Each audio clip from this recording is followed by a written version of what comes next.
train came in late, wheezing into the depot like something dying. Rowan pressed her forehead against the window glass, watching the platform materialize through dust and steam. 4 buildings. Maybe 5 if you counted the leaning structure that might have been a livery or might have been a pile of wood someone gave up on. This was Mercer's Cross, Kansas. The place she'd agreed to come. The place that had no idea what it was getting. She didn't have luggage because she'd sold everything in St. Louis. The carpet bag with her mother's quilt, sold. The cameo brooch her sister gave her before the fever took her, sold. Even the good coat, the one with the fox collar that made her look like someone worth knowing, she'd sold to a woman at the boarding house for half what it was worth. What she had was the dress she wore, cotton so thin you could damn near see through it in the right light, and a pair of boots with the sole coming loose on the left foot. She'd wrapped it with twine that morning. It hadn't held. The conductor came through calling, "Mercer's Cross, end of the line," like anyone on this train didn't already know. There were 3 other passengers, all men, all wearing expressions that said they'd made bad decisions before, and this was just one more. Rowan stood, gripping the seat back as the train lurched. Her hands were shaking. They'd been shaking since Illinois. The platform was empty except for one man. He stood near a wagon, hat in his hands, turning it over and over like he was trying to wear through the brim. Tall.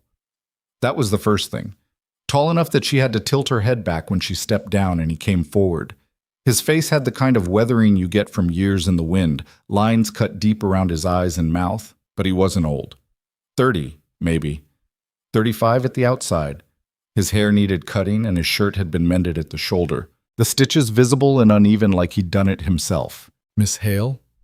His voice was quiet. She hadn't expected that. Men who sent for mail-order brides, men who advertised in newspapers for women desperate enough to marry strangers, those men usually had voices that carried. Voices used to giving orders, to being obeyed. This one barely rose above the wind. "That's me," Rowan said. He looked at her. Really looked. His gaze moving from her face down to the boots with the loose sole and back up again. She waited for it. The disappointment, the calculation, the moment when he'd decide she wasn't worth the price of the train ticket he'd sent. "I'm Silas Mercer," he said instead. "You hungry? There's a place that does a decent plate if you don't mind beans." She blinked. Yes, I could eat." "Good." He settled his hat back on his head and gestured toward the wagon. "We've got a ride to the homestead, but it's 2 hours and the road's rough. Better to go on a full stomach." The restaurant was attached to the depot, one room with 3 tables and a woman at the stove who looked like she'd been born scowling. Silas pulled out a chair for Rowan, then took the one across from her. He ordered 2 plates without asking what she wanted. When the food came, beans, cornbread, something that might have been salt pork. She realized she hadn't eaten anything but half a stale roll since yesterday morning. She tried to eat slowly, tried to keep her hands steady and her manners intact. But the first bite hit her stomach, and her body took over, fork moving faster than she meant it to, sopping up the bean juice with the cornbread until her plate was clean, and she looked up to find Silas watching her. "When's the last time you ate proper?" he asked. The shame came hot and fast. "I'm fine." "Didn't ask if you were fine. Asked when you ate last." Rowan set down her fork. Her throat felt tight. "Day before yesterday. Maybe." Silas pushed his own plate toward her. He'd barely touched it. "Go on." "I can't." "You can and you will. I already ate breakfast and I'll eat again when we get home. No sense wasting food." She wanted to argue, wanted to salvage some scrap of dignity, but her stomach was still empty despite the first plate and the cornbread on his was still warm and she was so goddamn tired of being hungry. She pulled the plate closer and ate.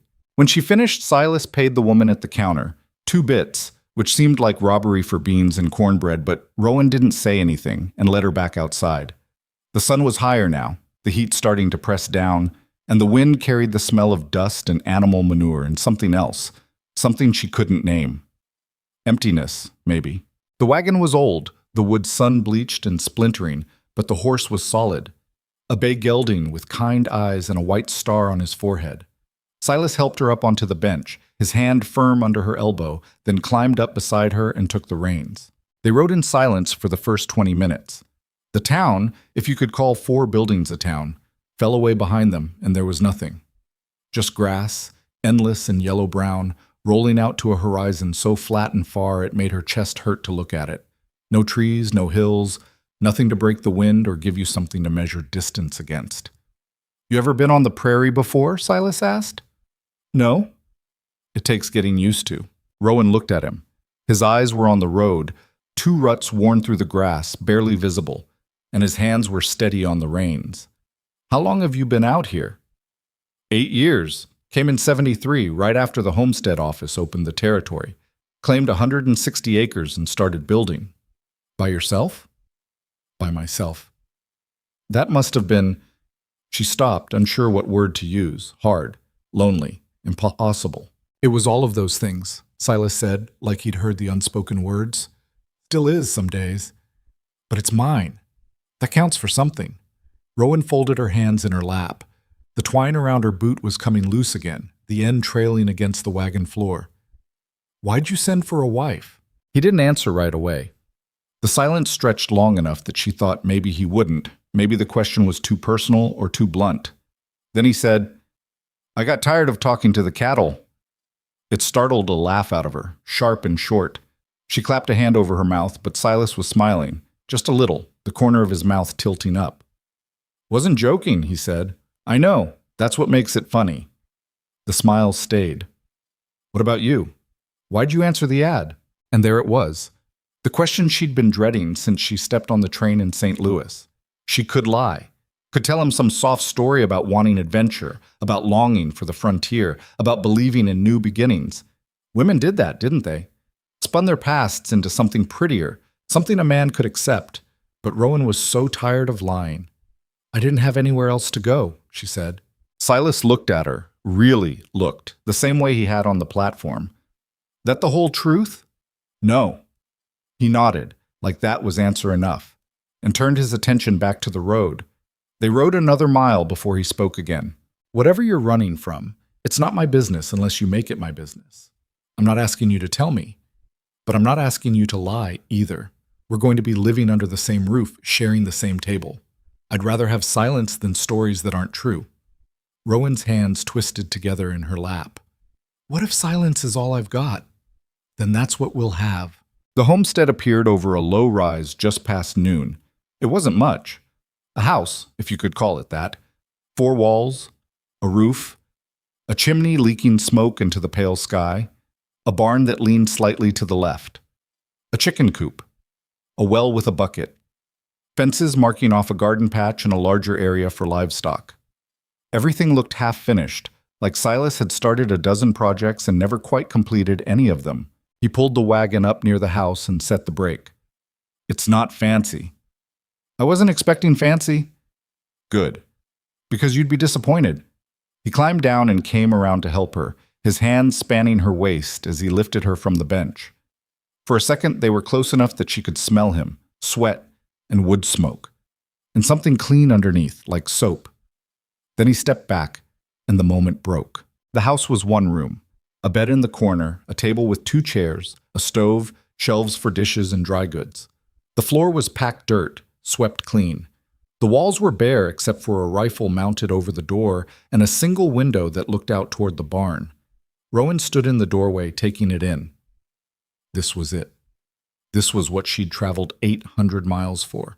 This was the life she'd chosen, or the life that had chosen her when every other option ran out. I know it's not much, Silas said behind her. He sounded uncertain, like he was seeing it through her eyes and finding it wanting. I've been meaning to build an addition, put in a proper bedroom, but the wheat needed planting and the barn roof needed fixing and... It's fine, Rowan said. She stepped inside, her boots loud on the hard floor. It's more than fine. Silas followed her in, closing the door against the wind. There's only 1 bed. She turned to look at him. He was standing with his back to the door, hat in his hands again, and there was something in his face that she couldn't quite read. Nervousness, maybe. Or decency. I can sleep in the barn, he said. Until I don't expect... Silas. He stopped. What exactly are we doing here? Rowan asked. You sent for a wife. I came. Are we married or aren't we? We're not married yet. I thought we'd go into town next week, see the preacher, give you some time to be sure. Sure of what? Sure you want this? He gestured around the room, the homestead, the whole impossible expanse of prairie beyond the walls. Sure you want me? Rowan set her hands on the back of one of the chairs. The wood was rough under her palms, unfinished. And if I'm not sure, then I'll give you money for the train ticket back. No questions, no hard feelings. It was such a reasonable offer. Such a kind offer. The kind of offer a good man would make. And Rowan had learned the hard way that good men were rare as rain in August, and twice as precious. I don't want to go back, she said quietly. Then you'll stay. Even if I'm not sure? Silas crossed the room and set his hat on the table. Rowan, I sent that ad because I wanted a partner. Someone to share the work, share the table, share the silence when the wind gets too loud. I didn't send it because I wanted someone to cook and clean and warm my bed, though I won't lie and say those things wouldn't be welcome. But what I want most is someone who's here because they choose to be, not because they're trapped. What if I'm already trapped? The words came out before she could stop them. What if there's no going back, no matter what you offer me? He looked at her for a long moment. Then I guess we're both stuck with each other. It wasn't romantic. It wasn't the kind of thing women dreamed about when they thought about marriage, about partnership, about love. But it was honest. And honesty, Rowan was learning, was worth more than poetry. All right, she said. All right? All right, I'll stay. We'll go see the preacher next week, and you don't have to sleep in the barn. Silas's eyebrows went up. Rowan? There's one bed and we're both adults and it's cold at night even now. I'm not asking you to, I'm just saying you don't have to sleep in the barn. The silence that followed was heavy enough to sink through the floorboards. Then Silas nodded, just once, and said, I'll bring in some firewood. That first night, Rowan lay on the far edge of the bed, her back to the room, listening to Silas breathe on the other side. He'd made a barrier of blankets between them, a rolled-up quilt that marked the boundary neither of them would cross. The wind outside was constant, a low moan that never quite stopped, and she could hear mice scratching in the walls. She didn't sleep. Instead, she stared at the dark wood of the wall and thought about everything she'd left behind. Her father's house in Philadelphia, the one she'd fled after he died, and the creditors came calling. The teaching position in Pittsburgh that ended when the headmaster's brother decided a young widow was fair game and she'd fought back hard enough to leave bruises. The room in St. Louis where she'd hidden for 3 weeks, scrubbing floors in a boarding house until the landlady's husband cornered her in the hall and she'd run again, this time with nothing but the clothes on her back and a newspaper ad clutched in her hand. Rancher seeking wife. Must be strong, honest, willing to work. No frills, no pretense. Write to Silas Mercer, Mercer's Cross, Kansas. She'd written that night, posted the letter the next morning. 2 weeks later, the train ticket arrived with a note. Come if you want. Stay if you can. And now she was here. On the edge of the world, sharing a bed with a stranger, betting her life on the possibility that maybe, just maybe, running forward was better than running away. Beside her, Silas shifted. The rope bed creaked. You awake? He asked quietly. Yes. Can't sleep? No. Another pause. Then, first night's always the hardest. Out here, I mean. The quiet's so loud it keeps you up. Rowan almost laughed. The quiet's so loud it keeps you up. That was exactly right. How long until it gets easier? Depends. Could be a week. Could be never. He was quiet for a moment. You scared? She thought about lying, but he'd asked for honesty, and she'd promised silence instead of false stories. Yes. Of me? Of everything. Silas didn't respond right away. When he did, his voice was softer than before. That makes 2 of us. Rowan closed her eyes. Outside, the wind picked up, rattling the window in its frame, and somewhere in the distance, a coyote called. The sound was thin and lonely, and it made her throat ache. Silas? Yeah. Thank you. For the food. And for not, She stopped, unsure how to finish. For not being an asshole? This time she did laugh, startled and genuine. Yes, that. You're welcome.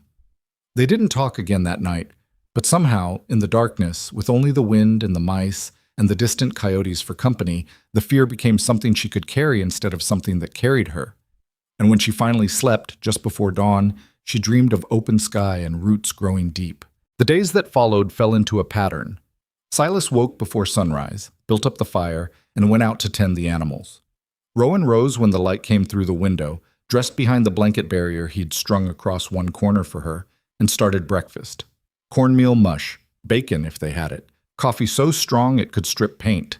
They ate together at the small table, not talking much. Then Silas would head out to whatever work needed doing, mending fence, plowing the far field, fixing the barn door that wouldn't close right, and Rowan would tackle the house. It needed everything. The dirt floor packed down hard as stone, but still managing to produce dust that settled on every surface. The shelves crusted with old grease and mouse droppings. The stove so caked with ash and spilled food that she had to scrape it with a knife before she could even think about cooking properly. She worked methodically, the way she'd learned from her mother. One task at a time, one corner, one shelf, one pot. By the end of the first week, she'd scrubbed the place down to the bones and started building it back up into something livable. Silas noticed. He didn't say much. Talking didn't seem to come naturally to him. But she'd catch him looking at the clean shelves, the swept floor, the stove that actually reflected light now. Once, she found a bunch of wildflowers on the table, tied with a piece of twine. No note, just flowers. She put them in a jar of water and set them on the windowsill. On the 8th day, they rode into town for the wedding. Mercer's Cross hadn't grown any bigger since she'd arrived. Same 4 buildings, same dust, same handful of people who stopped what they were doing to stare as Silas helped her down from the wagon. Rowan kept her eyes forward and her spine straight. Let them stare. She'd been stared at before. The preacher was a dried-up little man with spectacles that kept sliding down his nose. He performed the ceremony in the front room of his house with his wife as witness, and the whole thing took maybe 10 minutes. Silas had a ring, plain gold, a little too big for her finger, and when he slid it on, he held her hand gently, like she might break. "You may kiss the bride," the preacher said. Silas looked at Rowan. She looked back. Then he leaned in and pressed his lips to her forehead, quick and chaste, and stepped back. The preacher's wife made a disapproving noise. Rowan didn't care. They were married now, legal and binding, for better or worse, until death or distance or disaster pulled them apart. On the ride home, Silas said, "I'm sorry about the kiss." "Why?" "Seemed like I should have done it properly. On the mouth, I mean." Rowan looked at him. The sun was behind them now, throwing long shadows across the grass, and his profile was sharp against the sky. "Did you want to kiss me on the mouth?" He glanced at her, then away. "Didn't want to presume." "Silas, we're married. We sleep in the same bed. I think a kiss wouldn't be presuming too much." "Maybe." He was quiet for a moment. "But I'd rather wait until you want it too." Something in her chest twisted, not unpleasant, just unexpected, like a muscle she'd forgotten she had, flexing after a long rest. "All right. All right. All right. We'll wait." He smiled, small and private, and turned his attention back to the road. That night, the barrier of blankets disappeared. Silas didn't say anything, just took the rolled quilt and added it to the pile on the bed. When Rowan climbed in, there was nothing between them but air and intention. She lay on her side, facing him. He was on his back, eyes on the ceiling. "Silas? Are you happy we did this?" He turned his head to look at her.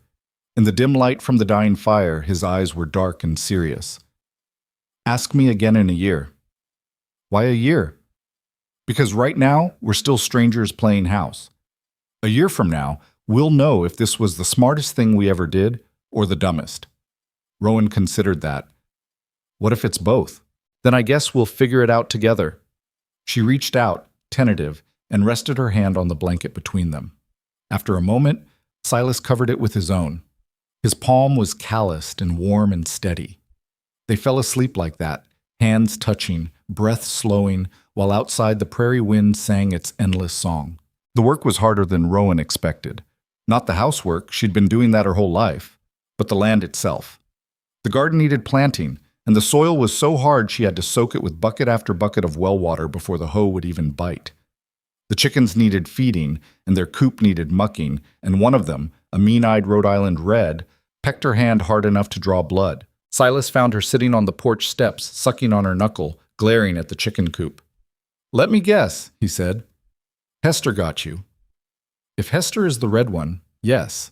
She's a menace, but she lays better than all the others combined, so we keep her. He sat down beside her, took her hand and examined the wound. It wasn't deep, just a puncture mark surrounded by a bruise. You'll live. Reassuring. He smiled. Come on, I'll show you how to collect eggs without losing a finger. They spent the next hour in the coop, Silas demonstrating the right way to approach the nests, how to slide your hand under a hen without startling her, which ones would tolerate handling and which ones would fight. Hester, predictably, fell into the latter category. With her you just grab fast and don't hesitate, Silas said. He reached under the bird, she squawked and flapped, and he pulled out 3 eggs without a scratch. See? Confidence. Or insanity. Little of both, Rowan tried. Hester pecked her again, but this time she got the eggs. After, they walked the property line together. Silas pointed out the fence sections that needed repair, the creek bed that ran dry most of the year but flooded in spring, the patch of ground where he wanted to plant wheat if the weather held. It's a lot, he said. More than one person can manage alone. That's why I needed... He stopped. Needed what? Help? A wife? Someone to do the work you don't want to? He looked at her and there was something raw in his expression. Needed someone to make it feel worth doing. The words hit harder than the chicken peck. Rowan didn't know what to say, so she said nothing. They walked back to the house in silence, but it was the comfortable kind, the kind that didn't need filling. That night she asked him about his family. They were sitting at the table after supper, the dishes washed and stacked, the lamp burning low between them. Silas had been reading, an old almanac, pages soft with handling, and Rowan had been mending a tear in one of his shirts. I don't know anything about you, she said. Where you came from, who your people are. Nothing. Silas set down the almanac. Not much to tell. Tell it anyway. He sighed, rubbed a hand over his face. I grew up in Ohio. My father was a farmer. My mother died when I was young. I had 2 brothers. Both of them died in the war. Which side? Union. They signed up in '62, got sent to Shiloh. Neither one came back. He paused. My father took it hard, stopped farming, started drinking. I stayed as long as I could, but after he died, I didn't see the point. The land was mortgaged, the house was falling down, so I sold what I could, bought a train ticket, and came out here. Do you miss it? Ohio? No. The answer came fast and firm. No hesitation. Rowan studied him across the table, the shadows deepening the lines around his eyes. Do you miss them? Your brothers? This time the pause was longer. Every day. She nodded, set down the mending. My family's gone too. Different reasons, but gone all the same. You want to talk about it? No. Fair enough. They sat in the quiet for a while. Then Silas said, You know, I used to think being alone was easier. No one to lose, no one to disappoint, just me and the work and the sky. What changed? I got tired of it. Woke up one morning and realized I'd been talking to the cows more than I'd talked to people in a month. Seemed like maybe that wasn't a good sign. He looked at her. You think I'm crazy for placing that ad? No. I think you're brave. Brave, he snorted. That's a generous word for desperate. We're all desperate, Rowan said. The difference is whether you do something about it or just let it eat you from the inside. Silas reached across the table and took her hand. His thumb brushed over her knuckles, careful of the bruise from Hester's beak. I'm glad you answered.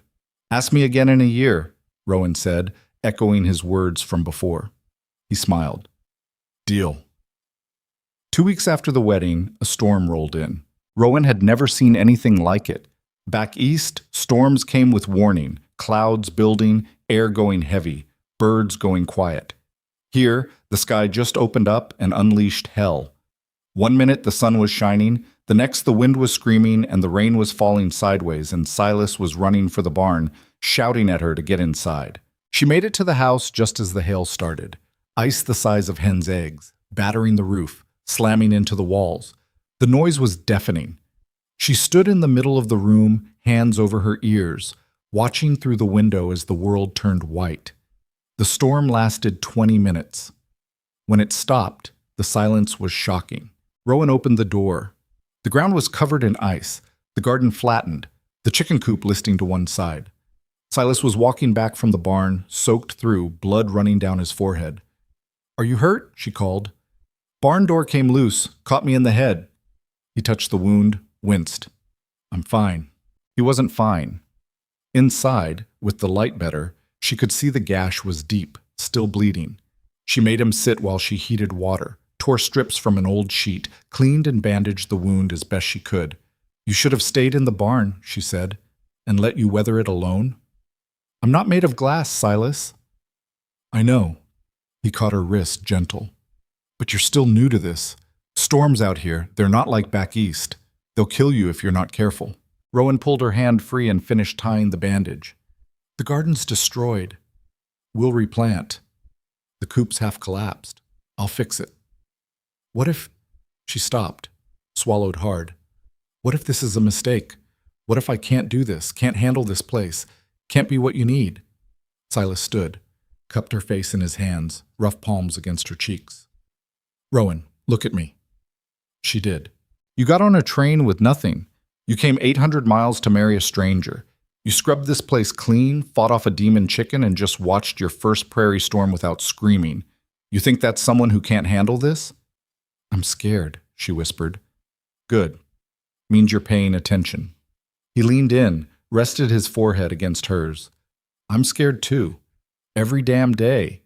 But we're scared together now. That's got to count for something." And then for the first time he kissed her. Really kissed her. On the mouth, slow and careful, like she was something precious he didn't want to break. When he pulled back, Rowan was crying. "Did I hurt you?" Silas asked, alarmed. "No." She laughed through the tears. "No, you didn't hurt me. You just... No one's ever..." "Ever what?" "Been gentle," she finished. His expression went soft and fierce at once. "Then everyone before me was a fool." They held each other while the ice melted outside and the prairie steamed in the returning sun. And for the first time since she'd stepped off that train, Rowan thought maybe, just maybe, she'd found something worth staying for. The garden came back slower than Rowan wanted. She replanted everything twice, once after the hailstorm, again after a late freeze killed the seedlings. By the third attempt, her hands were blistered and her patience was gone. But the beans finally took root. So did the squash, though the rabbits got to half of it before Silas built a better fence. The work became routine, which was both comfort and trap. Wake before dawn, start the fire, make coffee strong enough to wake the dead. Feed the chickens, collect eggs, dodge Hester's rage. Wash clothes in the creek when the water ran clear, haul buckets when it didn't. Mend what tore, patch what broke, make do with what remained. Silas worked from sunup to past dark most days. The wheat field demanded everything he had, plowing, planting, watching the sky for rain that came too much, or not enough. His hands bled from the plow handles. His face burned darker under the relentless sun. At night he'd come in exhausted, eat whatever she'd made without tasting it, and fall asleep before his head fully hit the pillow. Rowan didn't mind the silence. She'd spent enough of her life with men who filled every quiet space with their own voices, their own needs. Silas's silence was different. It left room for her thoughts, her breath, her existence beyond serving someone else's comfort. But 3 months in, she started to feel the isolation like a physical weight. The nearest neighbor was 4 miles east, a family called the Pritchards. Rowan had seen them once, passing on the road into town, a woman about her age with 2 small children and a husband who didn't wave back when Silas raised his hand. Since then, nothing. No visits, no borrowed cups of sugar, none of the neighborly exchange she'd grown up expecting. "People keep to themselves out here," Silas said when she mentioned it.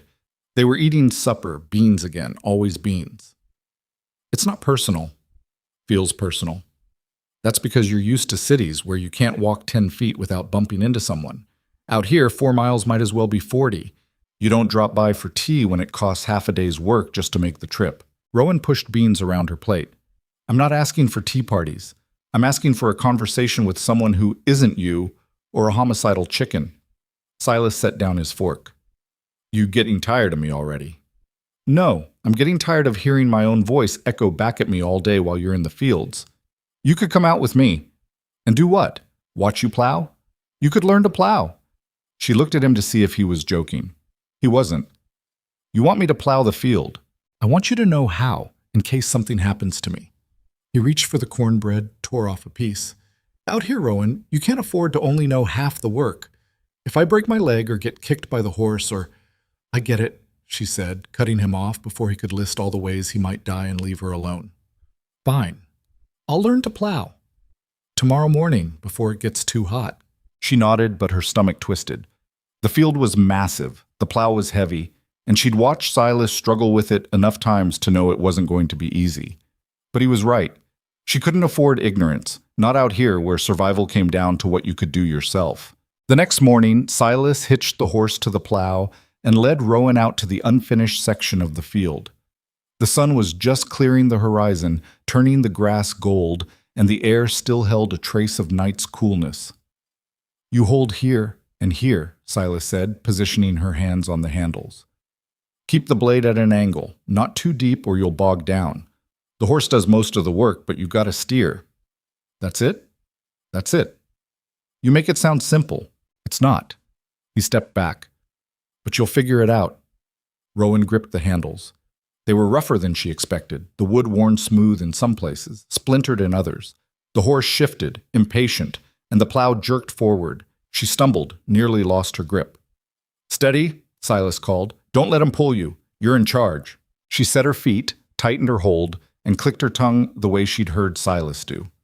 The horse started forward. The plow bit into the ground, dirt turning over in an uneven furrow, and her shoulders screamed in protest. Good, Silas said. Keep going. She made it maybe 20 feet before her hands slipped and the plow veered sideways, cutting a jagged line through the field. The horse stopped, confused.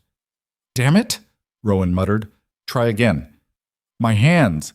We'll toughen up. Try again. She wanted to throw the plow at him, wanted to walk back to the house and never look at this field again. But Silas was watching her with that patient, steady expression, the one that said he believed she could do this even if she didn't believe it herself. So she gripped the handles, straightened the blade, and tried again. By the time the sun was high, she'd plowed 3 rows. They weren't straight. One curved like a drunk snake.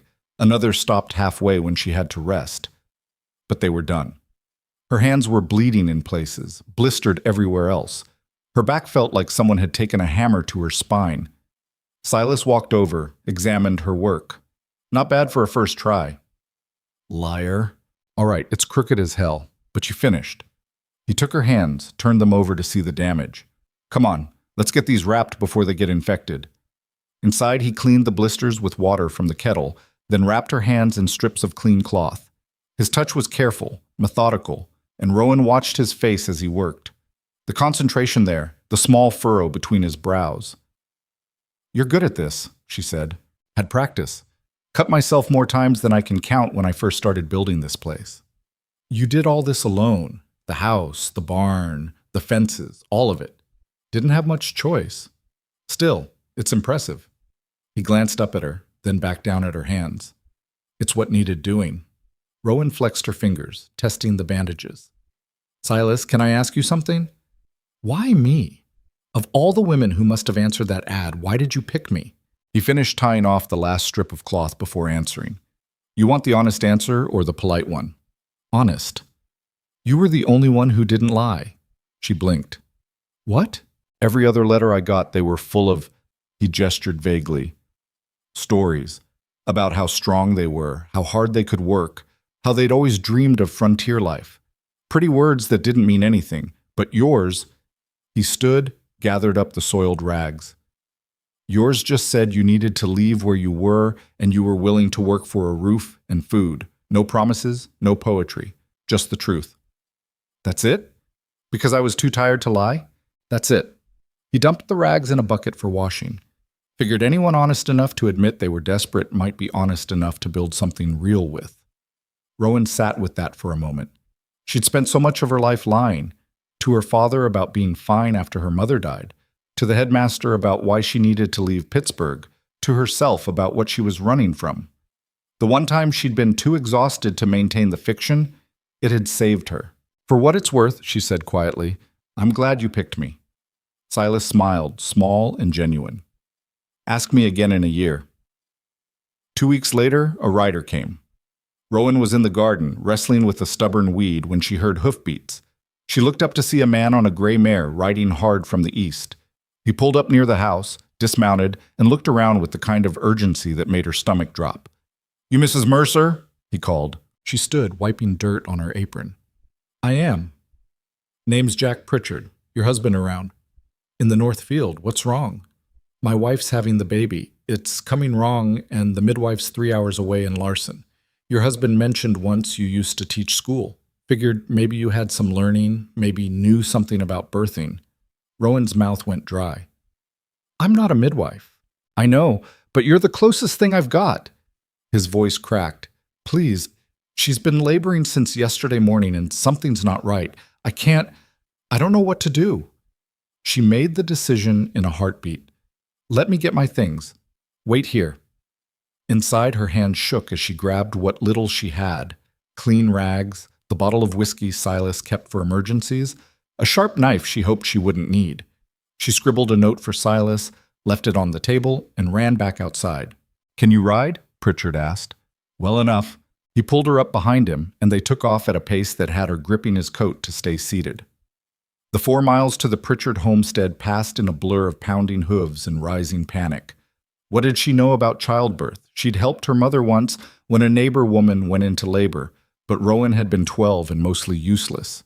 She knew babies came out head first, that you cut the cord, that blood was normal, but too much blood meant death. That was it. That was everything she had to offer. The Pritchard house was smaller than Silas's, 1 room with a loft, and the smell hit Rowan the moment she stepped inside. Sweat, blood, fear. Sarah Pritchard was on the bed, her face gray, her nightgown soaked through.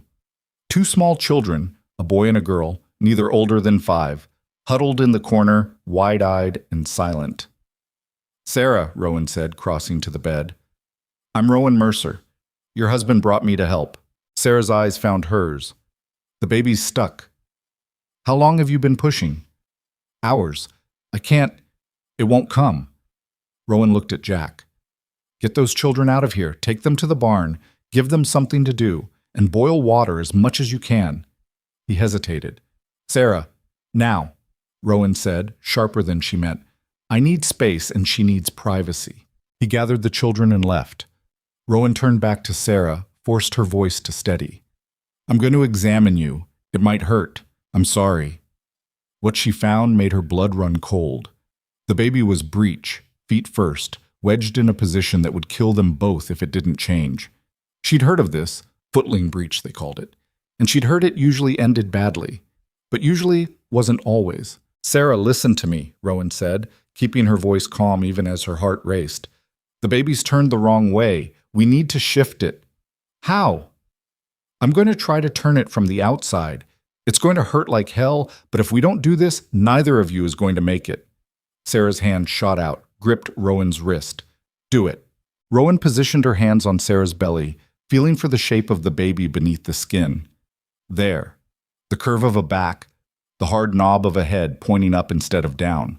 She pressed, carefully at first, then harder, trying to shift the weight, rotate the child into position. Sarah screamed. I'm sorry, Rowan chanted, but she didn't stop, couldn't stop. She felt something give, the baby moving, and she pressed harder, using her whole body weight now, praying she wasn't crushing the child, praying she was doing the right thing. And then, suddenly, the shape changed. The head dropped. The baby turned. There, Rowan gasped. There. It's, Sarah, you need to push now, hard as you can. Sarah pushed. The baby crowned, a shock of dark hair, and Rowan guided the head through, then the shoulders, then the whole slippery body into her hands. A girl. Small, blue-tinged, not breathing. Rowan's training, what little she had, kicked in. She cleared the baby's mouth, turned her upside down, rubbed her back hard.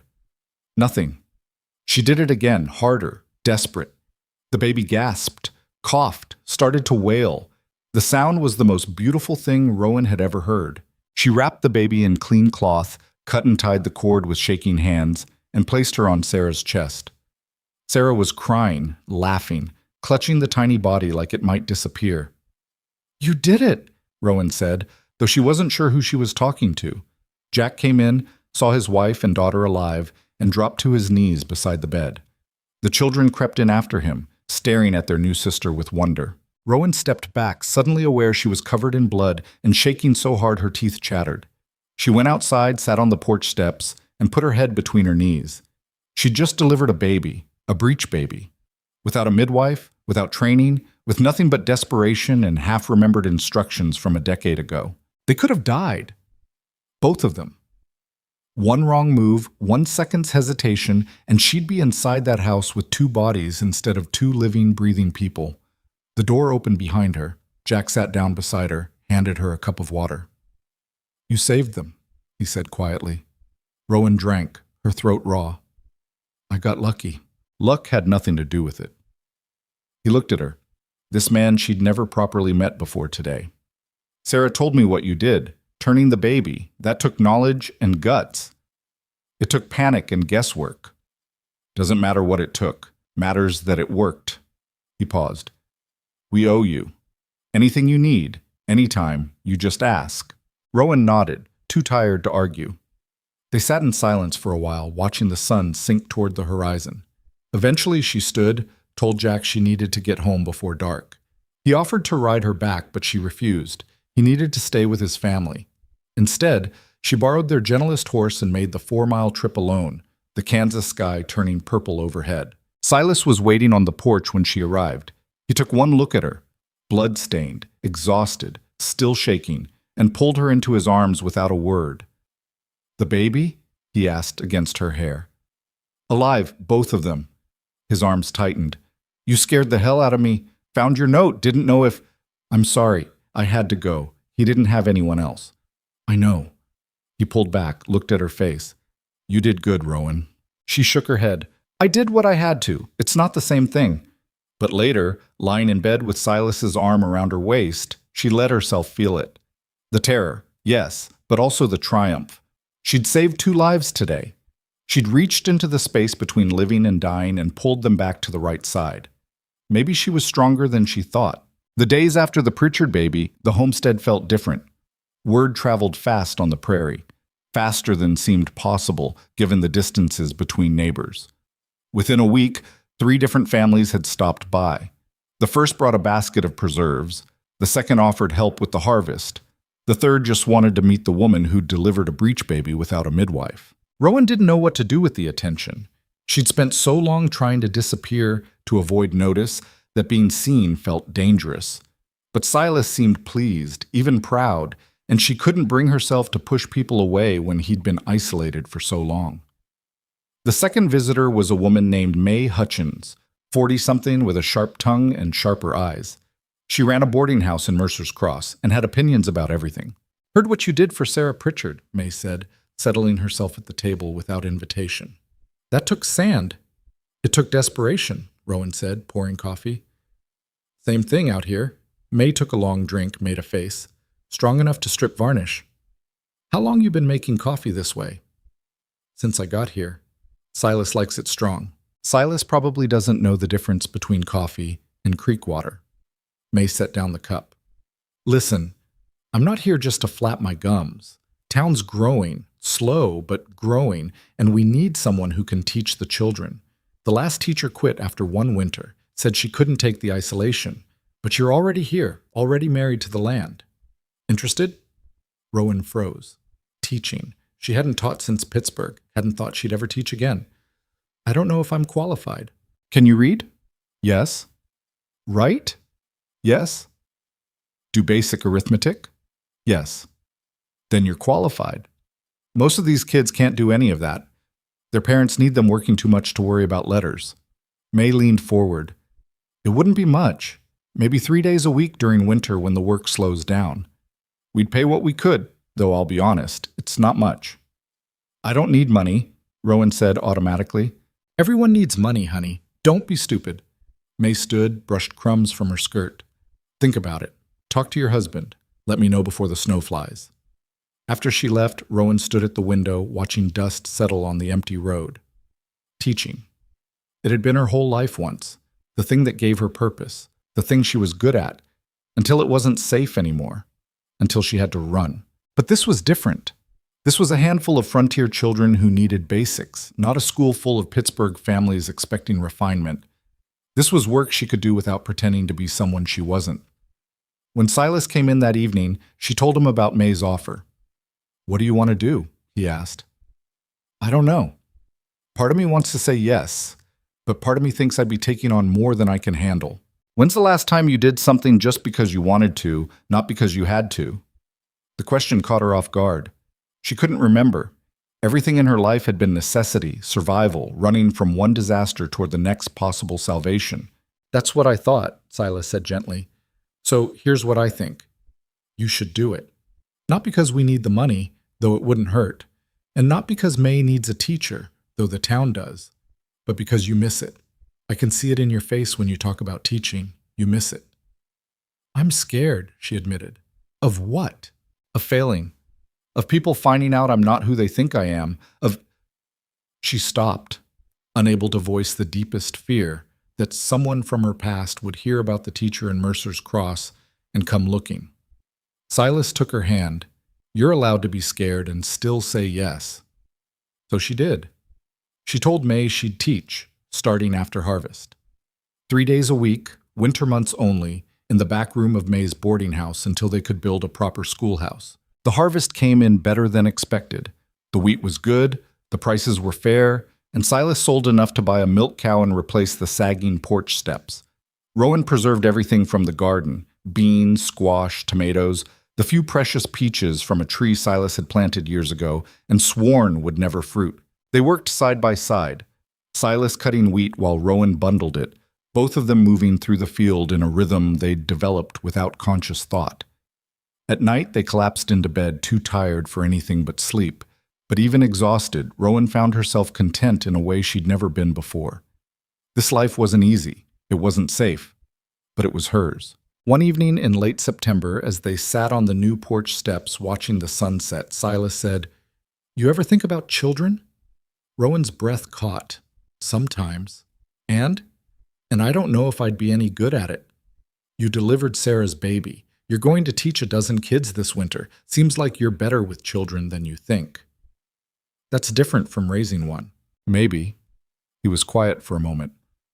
"I'm not pushing, just thinking out loud. This place, it feels like it needs more than just us."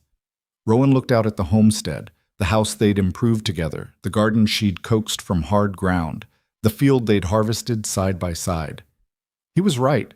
It did feel incomplete. Like they were building something meant to outlast them, but had no one to pass it to. "I'm not saying no," she said carefully, "but I'm not saying yes yet either."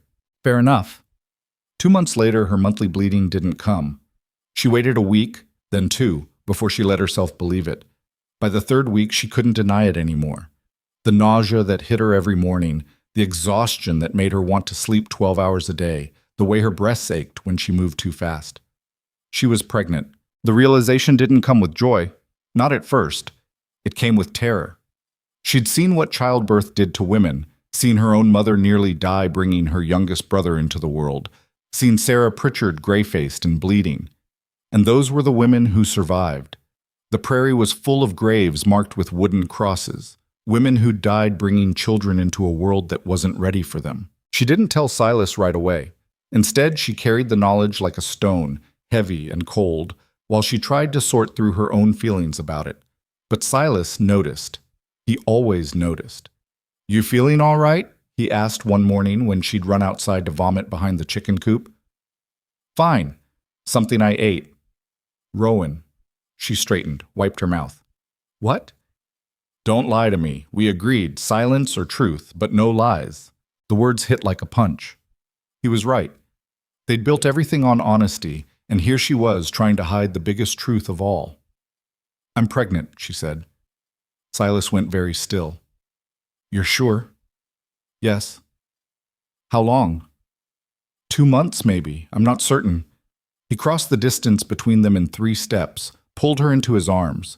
She felt him trembling, or maybe she was trembling, or maybe they both were. "Are you happy?" she asked against his chest. "Terrified," he said.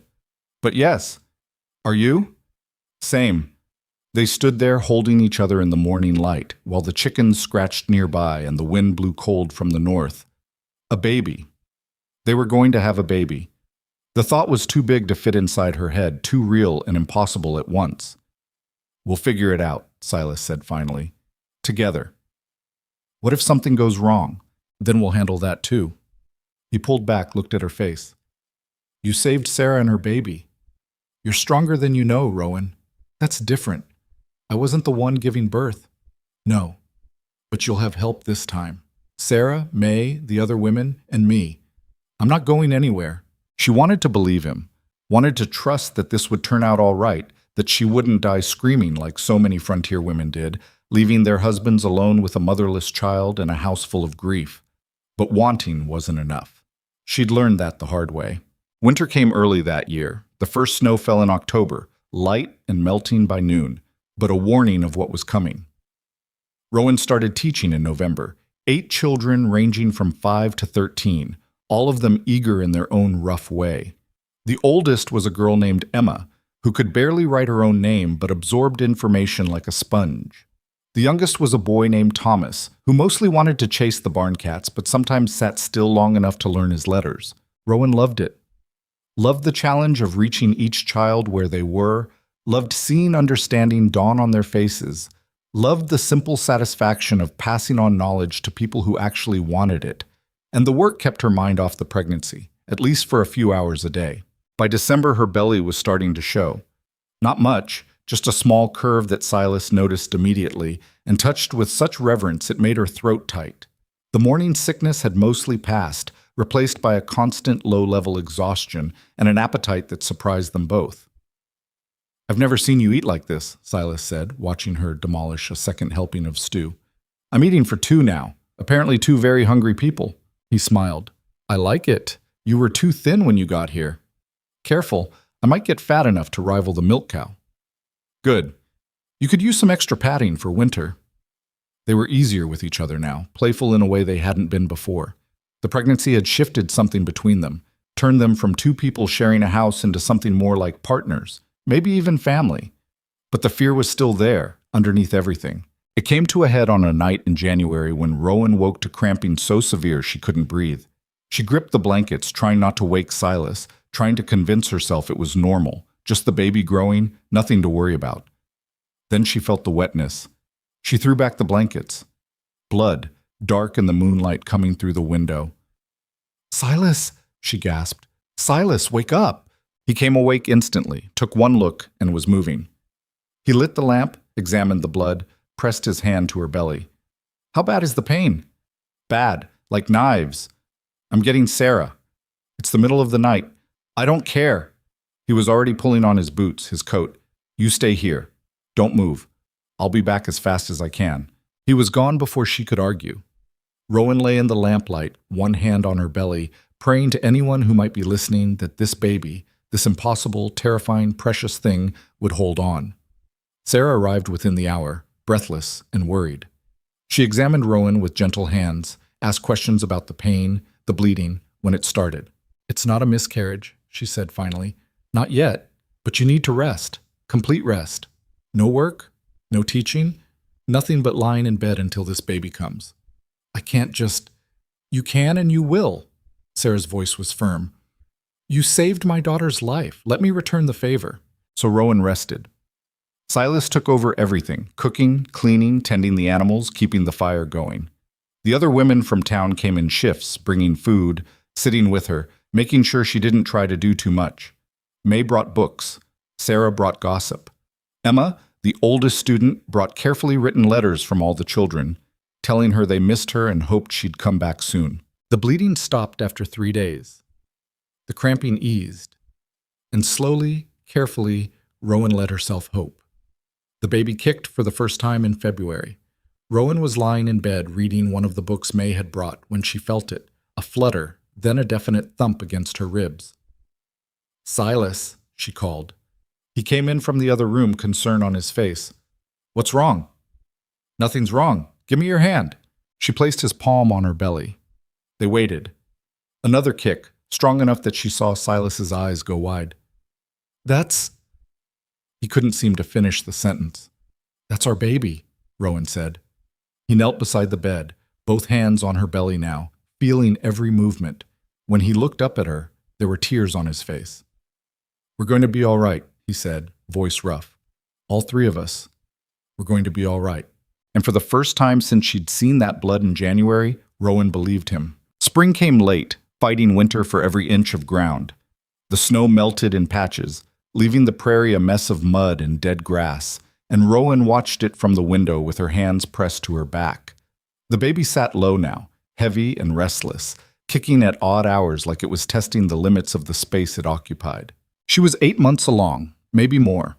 Without a doctor to confirm dates, they were guessing based on when her bleeding had stopped and how big she'd gotten. Big enough that she couldn't see her own feet anymore. Big enough that getting out of bed required strategy and Silas's help. I feel like a cow, she said one morning, struggling to pull on her boots. Silas looked up from the stove where he was frying eggs. You look beautiful. You're a terrible liar. I'm not lying. He crossed to her, knelt down, and finished lacing her boots himself. You're carrying our child. That's the most beautiful thing I've ever seen. Rowan touched his hair, gray starting to show at the temples, though he was barely past 35. This life aged people fast. You say that now. Wait until I'm screaming curses at you during labor. I'll still think you're beautiful. He stood, kissed her forehead, though I might step outside for the actual cursing part. She laughed despite herself. The fear was still there, had never really left since that night in January. But humor helped, made the waiting bearable. The waiting was the worst part. Every day brought her closer to the moment she'd been dreading since she first realized she was pregnant. She'd seen enough difficult births, heard enough stories from other women to know how badly things could go.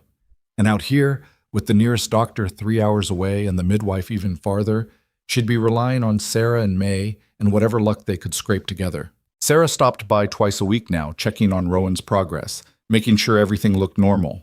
She'd brought her own daughter, the baby Rowan had delivered, now 6 months old and thriving, and let Rowan hold her. She's so small, Rowan had said, cradling the warm weight. Not as small as she was. You should have seen her when she first came out. Sarah smiled. Barely bigger than my hand, but she's tough, like her mama. Like both her parents. True enough.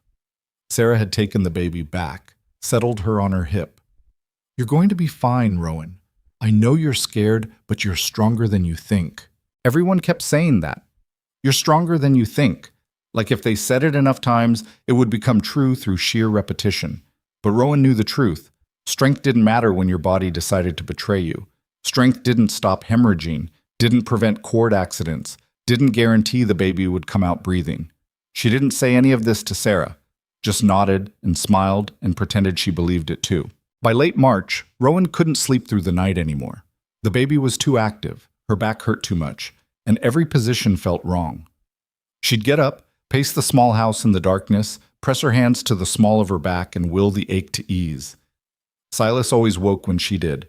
He'd light a candle, heat water for tea. She couldn't drink without feeling sick, just sit with her while she paced. You should sleep, she told him one night. One of us needs to be functional tomorrow. I can't sleep when you're hurting. I'm not hurting. I'm just uncomfortable. Same thing.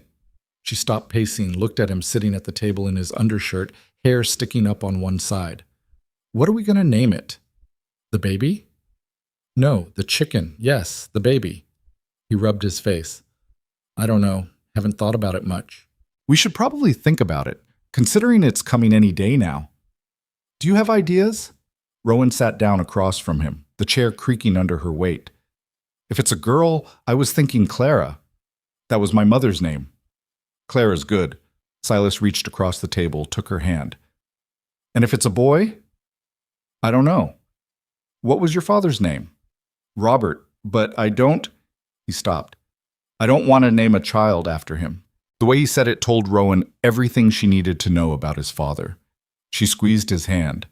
Then we'll think of something else. James was one of my brothers, the younger one. He was good, kind, used to bring home stray cats, drive our father crazy. James, then, if it's a boy. They sat in the candlelight, hands linked across the table, while outside the wind picked up and rattled the shutters. The baby kicked, hard enough that Rowan gasped and Silas moved his hand to her belly, feeling the movement. Active tonight, he said. Every night lately. Maybe it's ready to come out. Maybe. Rowan closed her eyes. I'm so tired of being pregnant. I know. I'm scared, Silas. I know that too. What if I die? The words hung in the air between them, heavy and horrible. Silas's hand tightened on her belly. You're not going to die, he said. You can't know that. No, but I can promise you this. Whatever happens, I'll make sure that baby knows about you, knows how strong you were, how brave, knows their mother was someone worth remembering. Rowan's throat closed up. That's not comforting. It's the truth. And we agreed, truth over comfort. She opened her eyes, looked at him through tears. I hate that agreement sometimes. Me too. He stood, came around the table, pulled her to her feet and into his arms as much as her belly would allow. But I'm not letting you go without a fight, Rowan. You hear me? You're going to come through this. We both are. She buried her face in his chest and let herself cry. For the fear, for the uncertainty, for the woman she used to be who thought running away would solve everything. That woman seemed impossibly young now, impossibly naive. This version of herself, pregnant, terrified, clinging to a man she'd known less than a year, was stronger, but that strength came with a price. The price was caring enough to be afraid of losing what she'd built. The labor started on an April morning when the sky was the color of old bruises. Rowan woke to a contraction that stole her breath, different from the practice ones she'd been having for weeks. This one meant business. Silas, she said. He was already awake, pulling on his pants. I'll get Sarah. Wait. Another contraction hit, stronger. How far apart should they be before you go? I don't know. Sarah said to get her when they got serious. Define serious. Rowan, I'm getting her now. He grabbed his coat, his boots. You stay here. Don't do anything stupid. Like what? Give birth by myself? Exactly like that. I'll be back in an hour. He left at a run. Rowan heard the horse's hooves pounding away, and then she was alone with the contractions that were coming faster now. Every 10 minutes, every 8, every 5. She tried to remember everything Sarah had told her. Walk if you can. Don't lie down too early. Breathe through the pain. Save your strength for pushing. But the pain was bigger than breathing, bigger than strategy. It consumed everything, left her gasping and shaking, gripping the edge of the table so hard her knuckles went white. By the time Silas returned with Sarah and May, Rowan was on the bed, couldn't remember getting there, couldn't remember anything except the pain and the fear and the certainty that this was going to kill her.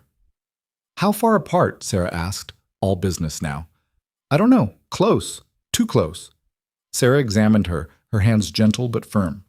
You're moving fast, 6 centimeters already. Is that good or bad? It's fast, but you're doing fine. Sarah looked at May. Water, clean rags, and get Silas out of here. I'm not leaving, Silas said from the doorway. Yes, you are. This isn't for men. She's my wife. And she's about to say things to you she'll regret later. Trust me, you want to be outside for this part. Rowan tried to speak, to tell him it was fine. He could stay. But another contraction hit, and all that came out was a sound she didn't recognize as her own voice. Silas left. The next hours blurred together into one long nightmare of pain and pressure, and Sarah's voice cutting through it all, telling her to breathe, to push, to wait, to push again. Rowan lost track of time, lost track of everything except the work her body was doing without asking permission. She'd thought she understood pain, thought the worst she'd endured, her father's fists, the headmaster's brother forcing himself on her, the hunger that had followed her from Pittsburgh to St. Louis, had prepared her for anything. She was wrong. This pain was different.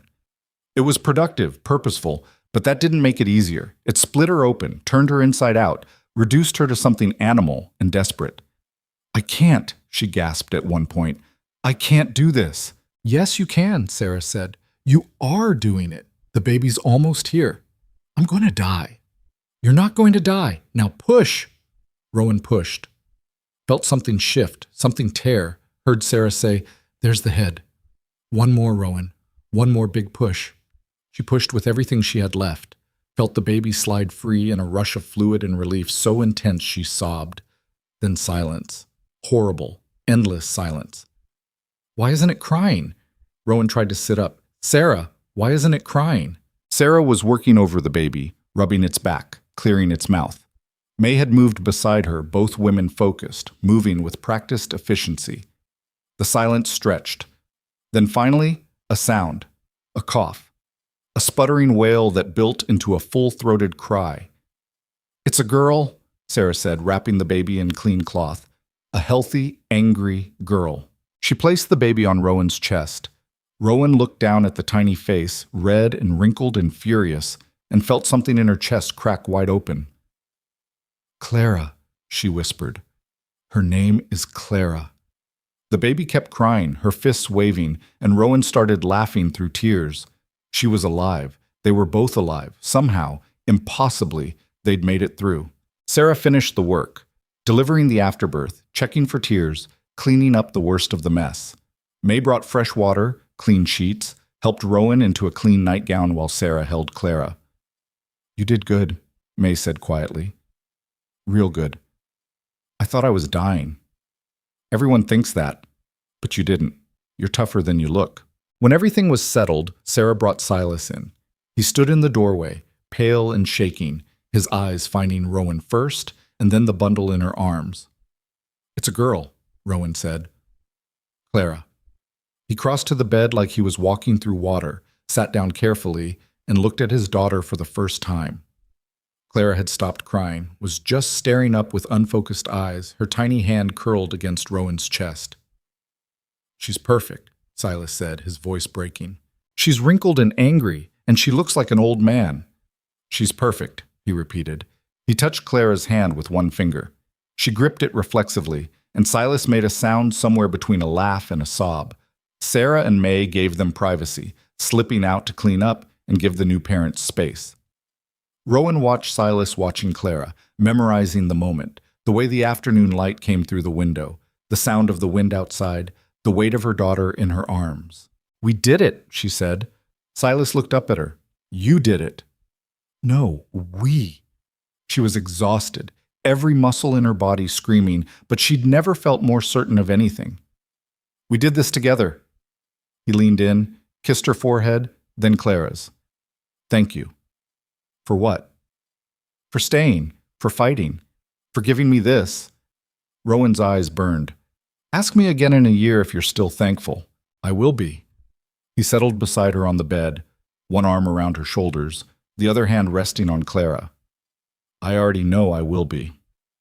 They sat like that until the sun started to set, just the three of them in the quiet house, while outside the prairie stretched endlessly and the first stars appeared in the darkening sky. The days after Clara's birth were a blur of exhaustion and wonder. Rowan had never been so tired in her life. The baby nursed constantly, cried at random intervals, and only seemed to sleep in 20-minute increments. But every time she looked at Clara's tiny face, felt that warm weight in her arms, the exhaustion became bearable. Silas was hopeless with the baby at first. He held her like she might shatter, changed diapers with the expression of a man defusing a bomb, panicked every time she cried. But he was trying, and that counted for something. I don't know what she wants, he said one night, pacing with Clara wailing in his arms. She's probably hungry. She just ate an hour ago. Then she's probably hungry again. Rowan took the baby, settled her at her breast, and Clara latched on with the determination of someone who'd been starving for days instead of hours. Silas watched, looking exhausted and awed in equal measure. How do you know what she needs? I don't. I'm guessing. Rowan adjusted Clara's position. But apparently I'm guessing right. You're better at this than I am. I've had more practice. Give it time. Sarah came by every few days, checking on Rowan's recovery and making sure Clara was thriving. She brought food, stews, bread, preserves, and sat with Rowan while the baby slept, just talking. About nothing, about everything. About how hard those first weeks were.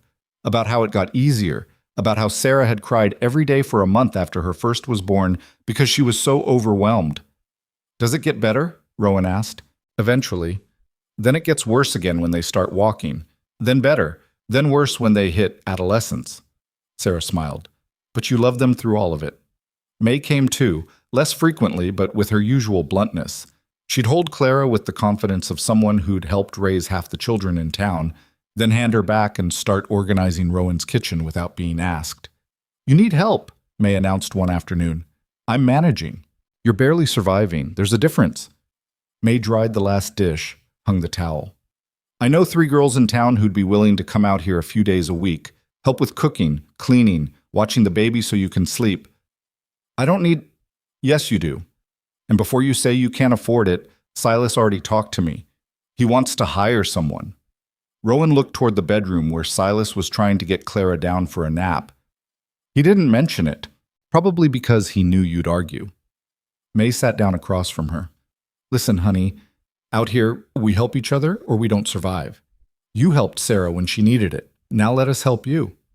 So they hired Emma, the oldest student from Rowan's teaching days.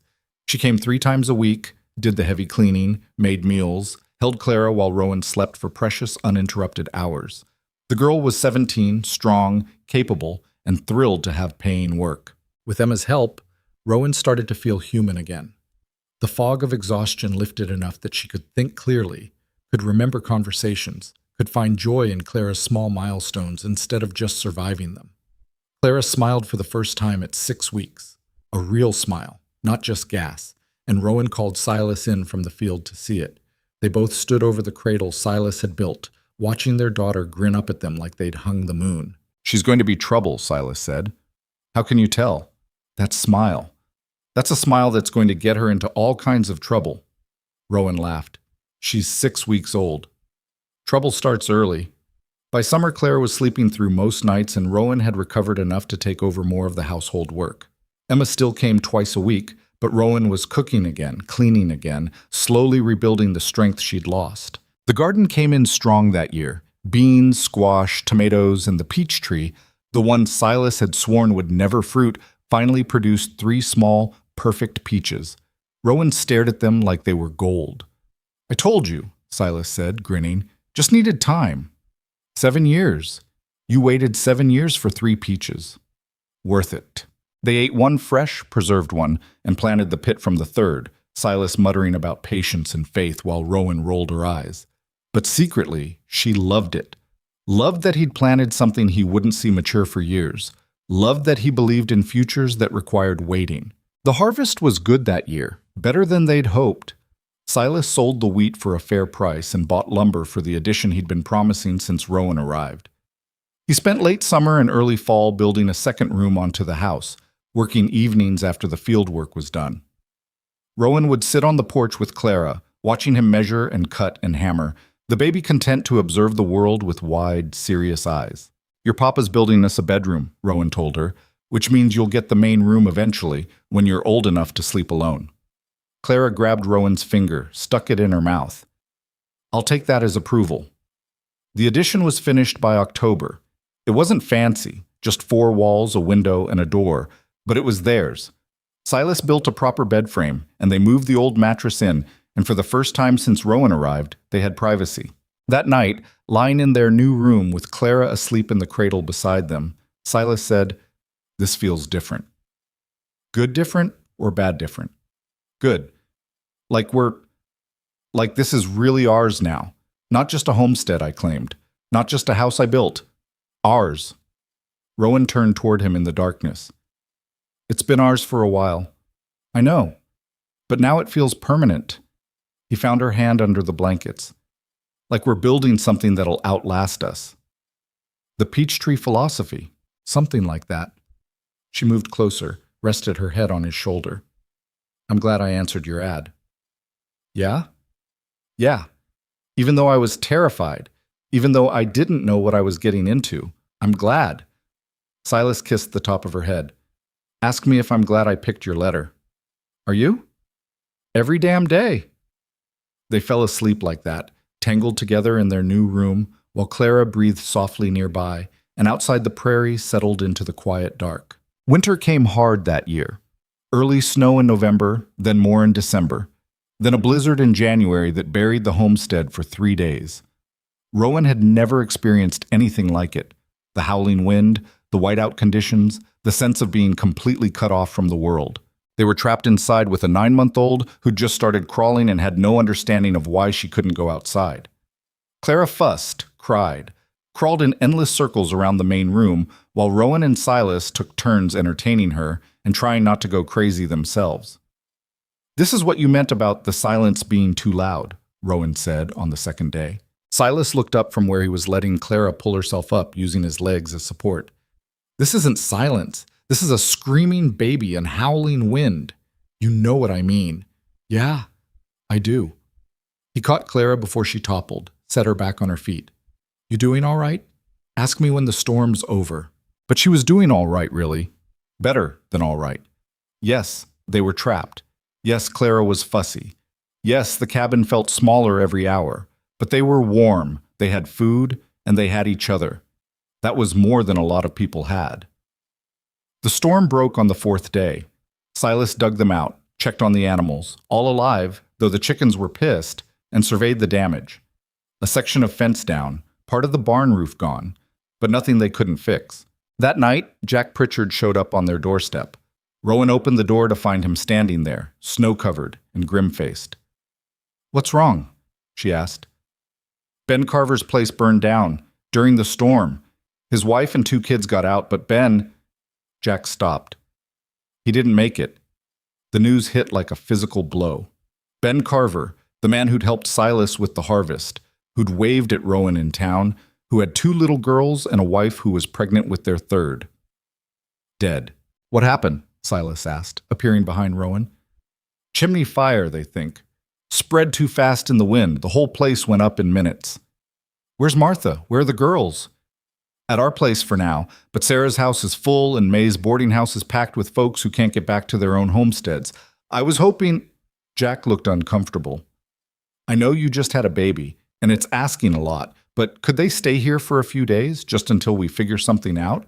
Rowan looked at Silas. He nodded. "Of course," she said. "Bring them over." Jack left and came back an hour later with Martha Carver and her daughters. The girls were 8 and 6, both silent and wide-eyed. Martha looked like she'd aged 10 years and 4 days. Rowan settled them in the main room, gave the girls some bread and preserves, made tea for Martha that the woman didn't drink. She just sat at the table, staring at nothing. "I'm so sorry," Rowan said quietly. Rowan had no answer for that.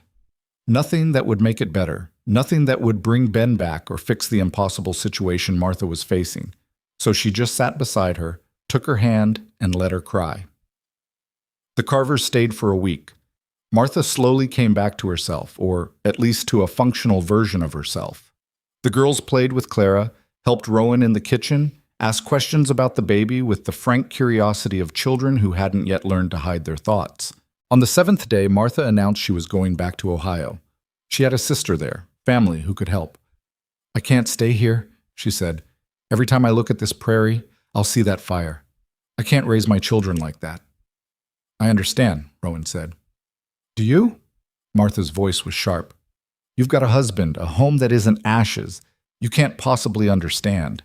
The words stung, but Rowan didn't argue. Martha was right. She couldn't understand, not really. She'd lost things, yes, but not like this. Not a husband burning to death while she watched. After the Carvers left, the homestead felt empty. Rowan threw herself into work, cleaning, cooking, caring for Clara, helping Silas repair the storm damage. Anything to keep from thinking too hard about how fragile everything was, how quickly it could all be taken away. Silas was quiet for a long moment. "It is fragile, you're right about that, but that doesn't mean it's not worth building." "Even knowing it could all disappear?" "Especially knowing that." He rolled onto his side, faced her. "Rowan, my brothers died in the war. My father drank himself to death. I've lost almost everyone I ever cared about. But I still plant peach trees that won't fruit for 7 years. You know why?" "Why?" "Because the alternative is giving up. And I'm not ready to do that." Rowan felt tears slide down her temples into her hair. "I don't want to lose you." "Then don't. We'll be careful. We'll prepare for the worst and hope for the best. But we don't stop living because we're afraid of dying." "When did you get so wise?" "I'm not wise. I'm just stubborn." She laughed, watery and weak, and pulled him closer. They held each other in the darkness, listening to Clara breathe, while outside the wind whispered across the frozen prairie. Spring came again, and with it, the planting season. Rowan worked alongside Silas in the field, Clara strapped to her back in a sling Emma had sewn. The baby seemed to enjoy it, watching the world from her high perch, grabbing at Rowan's hair whenever she leaned forward. May came by in April with a proposition. The town was officially building a schoolhouse, a real one, not just a room in her boarding house, and they wanted Rowan to be the permanent teacher. "It pays better than before," May said, "and you'd have a proper building, real desks, maybe even some books if we can get donations from back east." Rowan looked at Clara, playing on a blanket near the garden. "I don't know if I can manage teaching and taking care of her." "Bring her with you. Most of the mothers do, at least while they're small. Emma can watch her during lessons." "Let me talk to Silas." That night she laid out the offer. Silas listened, then said, "Do you want to do it?"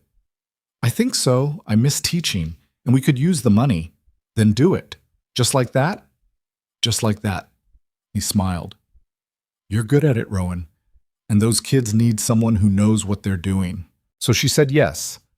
The school opened in May, and Rowan stood in front of 12 children ranging from 5 to 15, Clara on a blanket in the corner, and felt something click into place. This was what she was meant to do.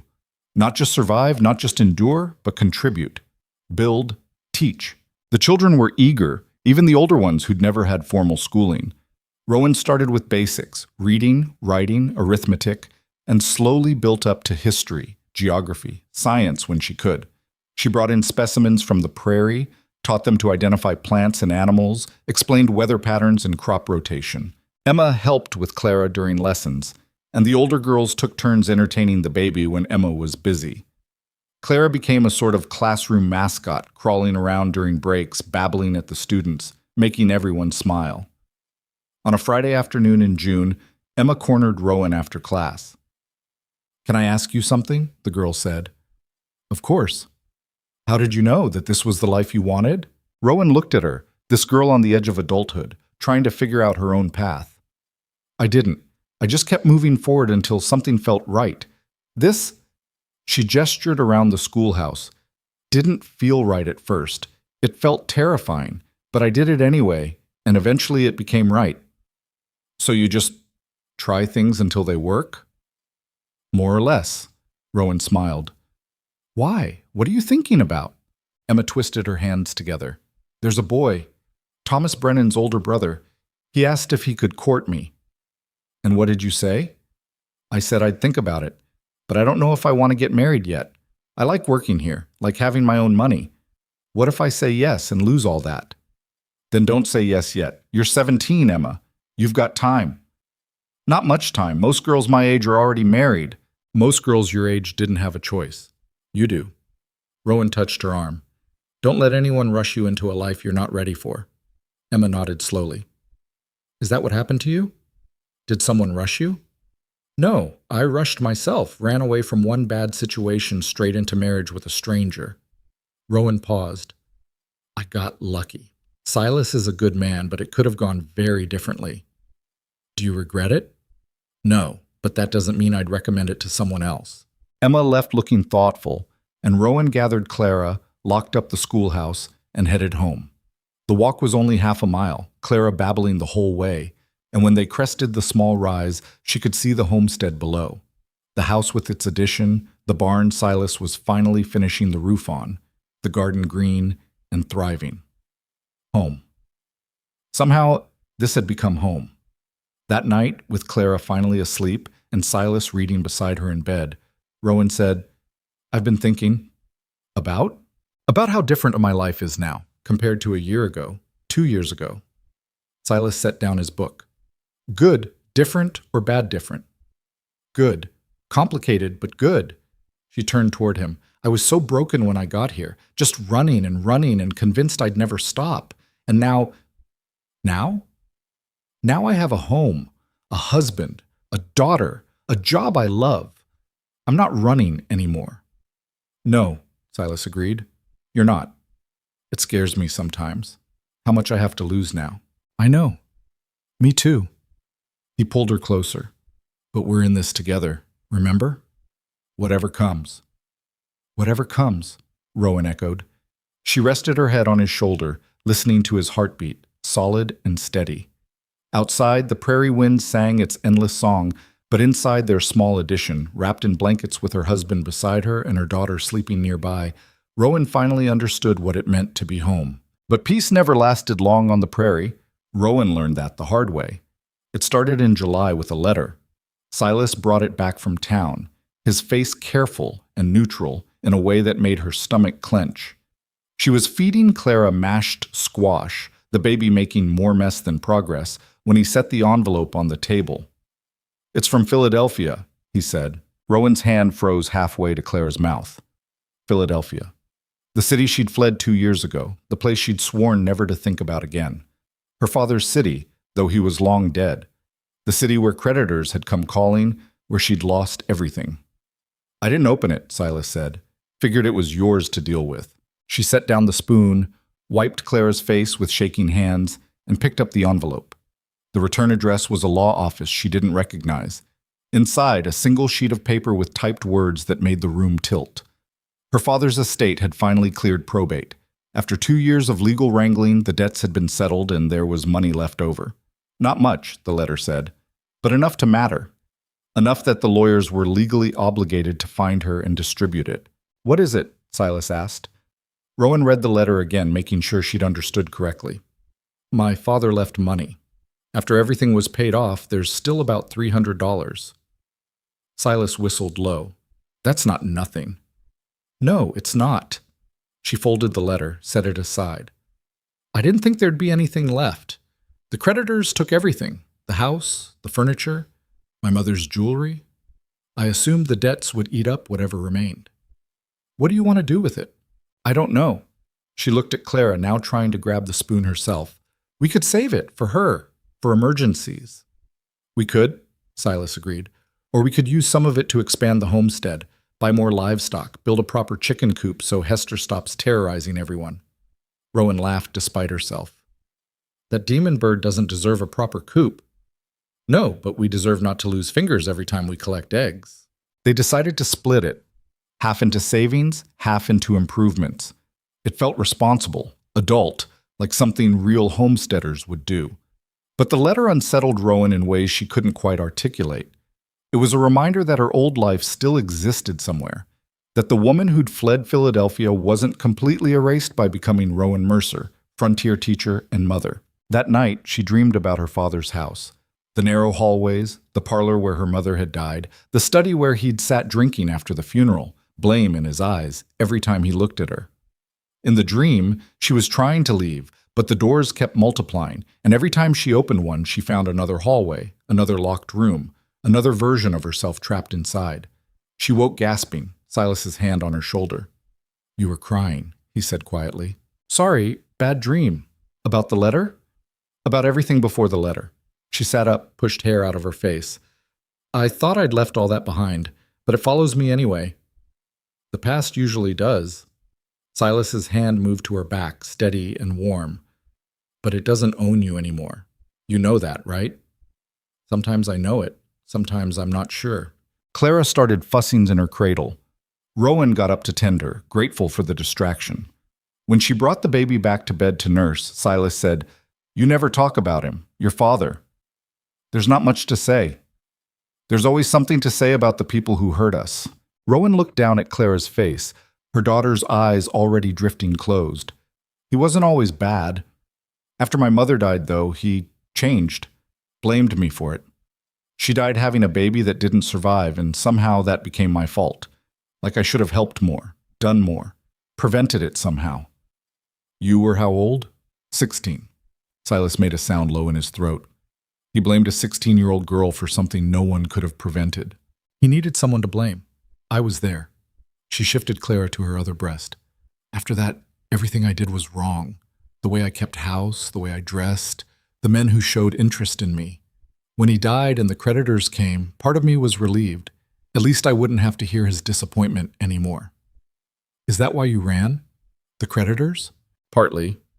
But there was more." She hesitated, then decided truth was better than silence. "One of the creditors, he offered to clear the debts if I'd marry him. He was 60, had buried 2 wives already. I said no. He didn't like that answer. Silas's jaw tightened. Did he hurt you? He tried. I hit him with a fireplace poker and ran. She smiled without humor. Probably should have hit him harder. Probably should have killed him. Silas, I'm serious. Men like that. He stopped, visibly forcing himself calm. I'm glad you got away. Me too. Clara had fallen asleep, milk-drunk and peaceful. Rowan laid her back in the cradle, then returned to bed. The money feels wrong. Like taking it means acknowledging he existed, acknowledging that part of my life was real. It was real. Pretending otherwise doesn't change it. I know, but I liked pretending. Silas pulled her close, tucked her against his side. You don't have to pretend with me. Whatever you were, whoever you were, that's part of who you are now. I'm not asking you to forget it. What are you asking? Nothing. Just telling you it's all right to remember, even the bad parts. They lay in the darkness, Rowan listening to his heartbeat, feeling the weight of the past pressing down. But it felt bearable now, shared, not something she had to carry alone. The money arrived 3 weeks later in the form of a bank draft. Silas took it into town, deposited half, and withdrew the rest. They used it to buy 4 breeding hens, a young bull to improve their cattle stock, and enough lumber to build a chicken coop that was, in Rowan's opinion, far too nice for the birds who'd be living in it. Hester's going to think she's royalty, she said, watching Silas frame out the walls. Hester already thinks she's royalty. This just confirms it. The new coop was finished by August. They moved the chickens in, and Hester immediately claimed the best nesting box, driving off any hen who dared approach. Some things never changed, but other things did. The town was growing, slowly, haphazardly, but growing. 2 new families arrived in September, both with children who needed schooling. The schoolhouse got crowded, and there was talk of expansion, maybe hiring a second teacher. You could teach the older students, May suggested. Leave the little ones to someone else. Who? Emma's been helping you for over a year now. She knows the material. Might be time to let her try. Rowan considered it. Emma had been invaluable, patient with the young children, good at explaining concepts in ways they understood. But giving her actual teaching responsibility felt like a risk. She's barely 18, Rowan said. You were barely older when you started teaching in Pittsburgh. That was different. How? Rowan didn't have a good answer for that. May was right. Emma was capable, eager, and the students liked her. The only real hesitation was Rowan's own reluctance to share control. Let me think about it, she said. That night she asked Silas's opinion. You're asking the wrong question, he said. They were sitting on the porch, Clara asleep inside, watching the sun set over the wheat field. It's not about whether Emma's ready, it's about whether you're ready to let go. I'm not trying to hold on, aren't you? He looked at her, gentle but direct. You've spent 2 years building this, the teaching, the community, the reputation. Letting someone else in means they might do things differently, might even do them better. The words stung because they were true. You think I'm being controlling. I think you're being careful. There's a difference. He took her hand. But careful can become controlling if you're not watching for it, and you've always been someone who holds things too tight when you're scared of losing them. Rowan wanted to argue, but she couldn't. He was right. She did hold too tight. To Clara, to the homestead, to the life they'd built, because losing it felt like it would destroy her in ways she couldn't survive. So what do? You let Emma try. You trust her, and if she fails, you help her learn. That's what good teachers do, isn't it? She gave Emma the position the next day. The girl's face lit up with a joy so pure it made Rowan's chest ache. I won't let you down, Emma promised. I know you won't, but even if you struggle at first, that's all right. Teaching is hard. You'll figure it out. Emma started the following week, taking the younger students while Rowan focused on the older ones. It was an adjustment. Rowan had to stop herself from interfering when Emma did things differently, had to trust that her methods would work even if they weren't Rowan's methods.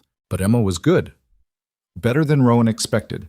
She had a patience with the little ones that Rowan sometimes lacked, a gentleness that drew them out. Within a month, the arrangement felt natural, like it had always been this way. You were right, Rowan told Silas one evening, about letting go. I'm right about a lot of things. You'll have to be more specific. She swatted his arm. About Emma. About trusting her. It's working. Good. Now, maybe you can stop hovering over me when I'm working in the barn. I don't hover. You absolutely hover. Last week, you rearranged my tools. They were disorganized. They were exactly where I wanted them. They were still bickering playfully when a rider came pounding up to the house. Jack Pritchard again, his face grim in the lamplight. "What's wrong?" Silas called, already moving toward the door. "Locusts," Jack said. "Massive swarm moving in from the west. Hit the Morrison place this afternoon. Stripped their whole field in an hour. They're heading this way." Rowan's blood went cold. She'd heard stories about locust swarms, how they could destroy a year's crops in minutes, how they ate everything green and left behind nothing but devastation. If the swarm hit their wheat field, they'd lose everything. Silas was already moving. "How far out?" "Maybe 2 hours, maybe less. Morrisons are trying to set fires to turn them, but I don't know if it'll work." "Get everyone you can," Silas said. "We'll do the same. If we can create enough smoke, maybe we can drive them around us." Jack rode off to spread the word. Silas turned to Rowan. "Get Clara to Sarah's, then come back and help me gather anything that'll burn." She didn't argue, just grabbed Clara and ran. Sarah took the baby without question, and Rowan sprinted back to the homestead. By the time she arrived, Silas had dragged out everything flammable: old hay, broken furniture, scrap lumber. Other neighbors were arriving, the Pritchards, the Hutchins, families Rowan barely knew, but who showed up anyway, because that's what you did on the prairie. They built fires in a line along the western edge of the property, feeding them with anything that would make smoke. The night filled with acrid black clouds, and Rowan's eyes burned, her lungs ached, but she kept working. They all did. And then they heard it, a sound like distant thunder, getting louder. The locusts. The swarm appeared as a dark cloud against the stars, blotting out the sky. Millions of insects, moving as one, the sound of their wings deafening. Rowan had never seen anything like it, had never imagined anything like it. The swarm hit the smoke and faltered, shifted. The leading edge veered north, away from the fires, away from the wheat field. "It's working," someone shouted. But the swarm was massive, and the smoke couldn't cover everything. The southern edge of the cloud dipped down, and suddenly locusts were raining on them. They covered Rowan's hair, her clothes, crunched under her boots. She screamed, batting them away, and Silas grabbed her arm. "The garden," he yelled over the noise. "We have to save what we can."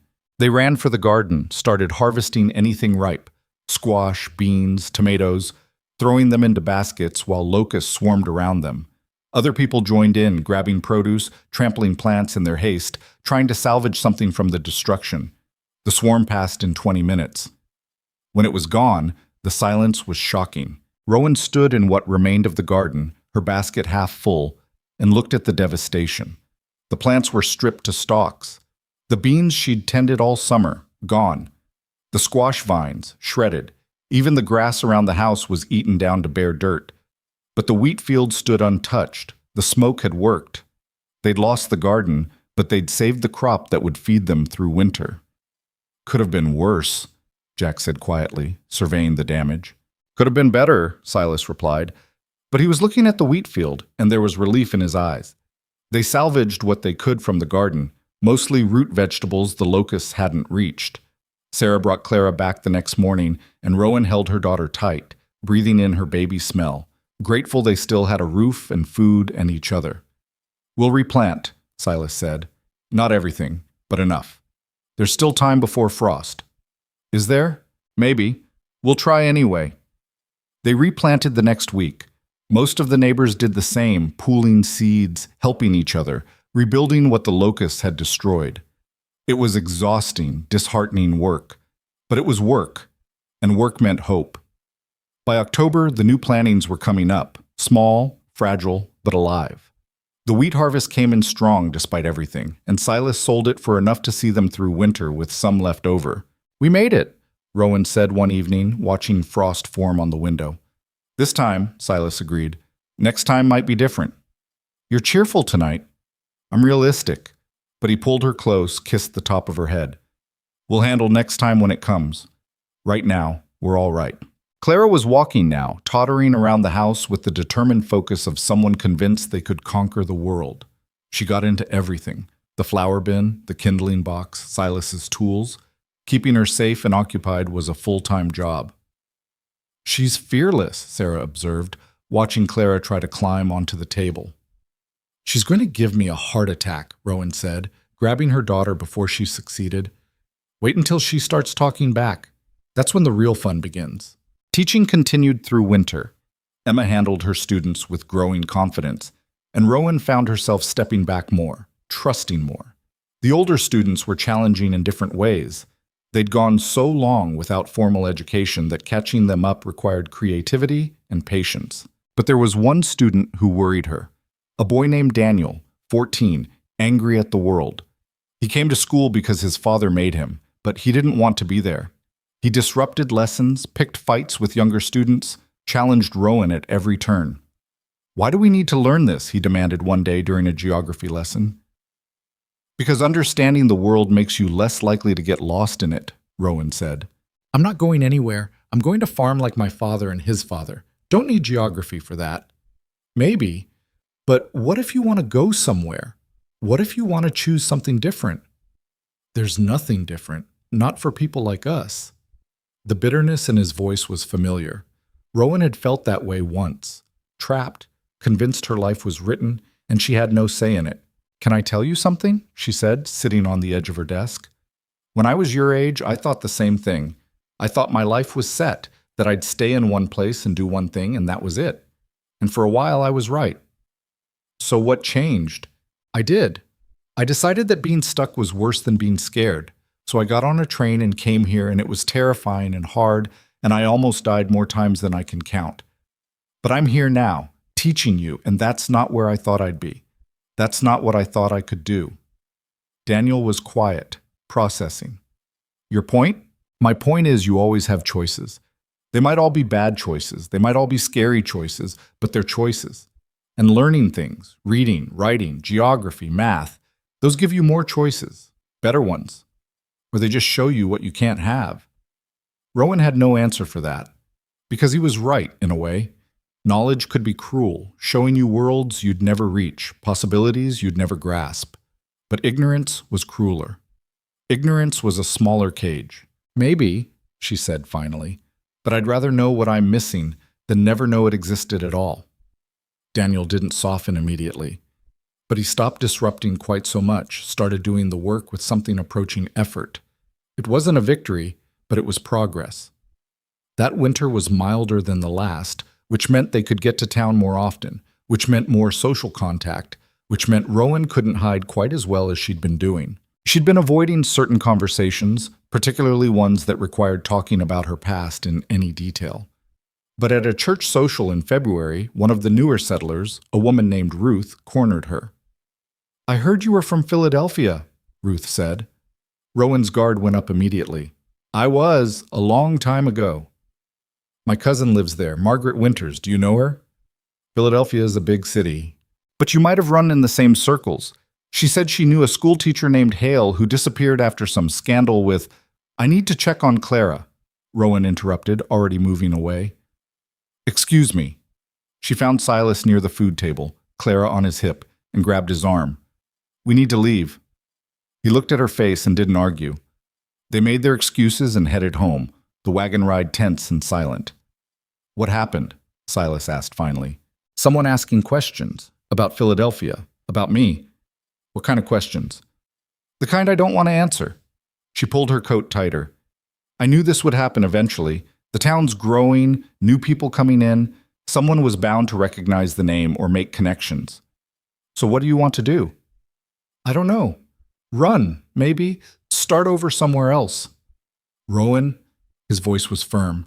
We're not running. You're not that person anymore. But I was that person. And if people find out what?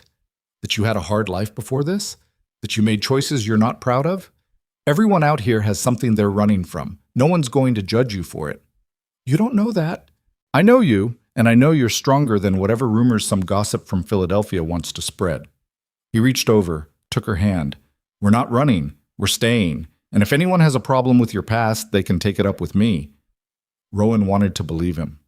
Wanted to trust that the life they'd built was solid enough to withstand scrutiny. But fear was a hard habit to break. The rumors started slowly.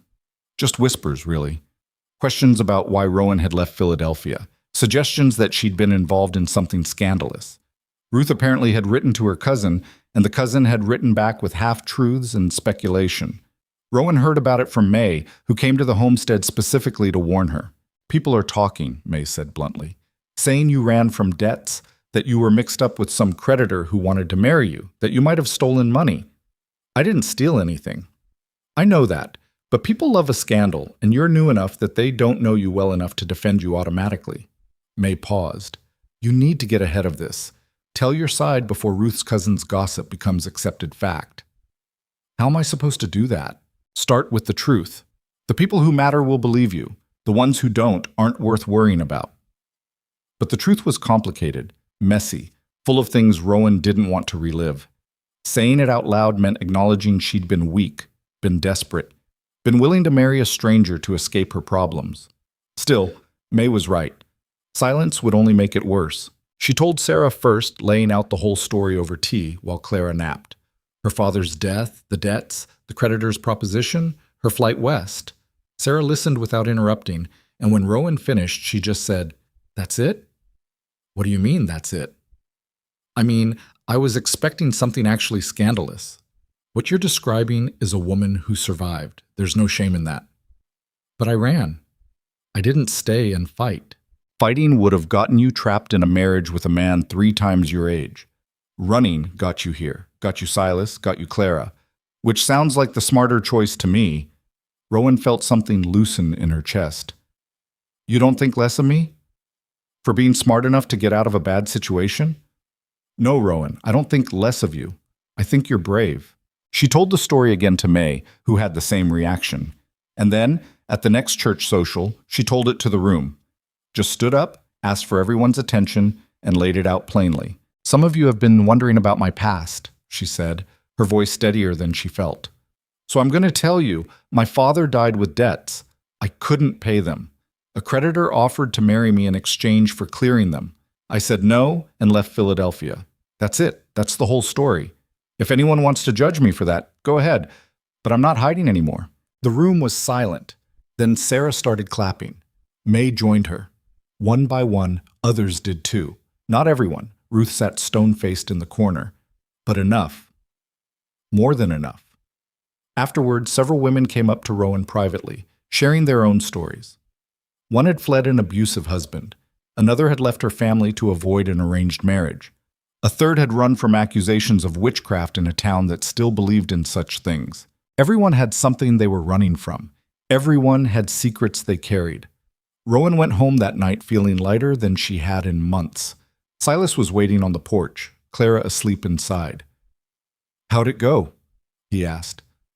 "Better than I expected. Worse than I hoped. About what I deserved.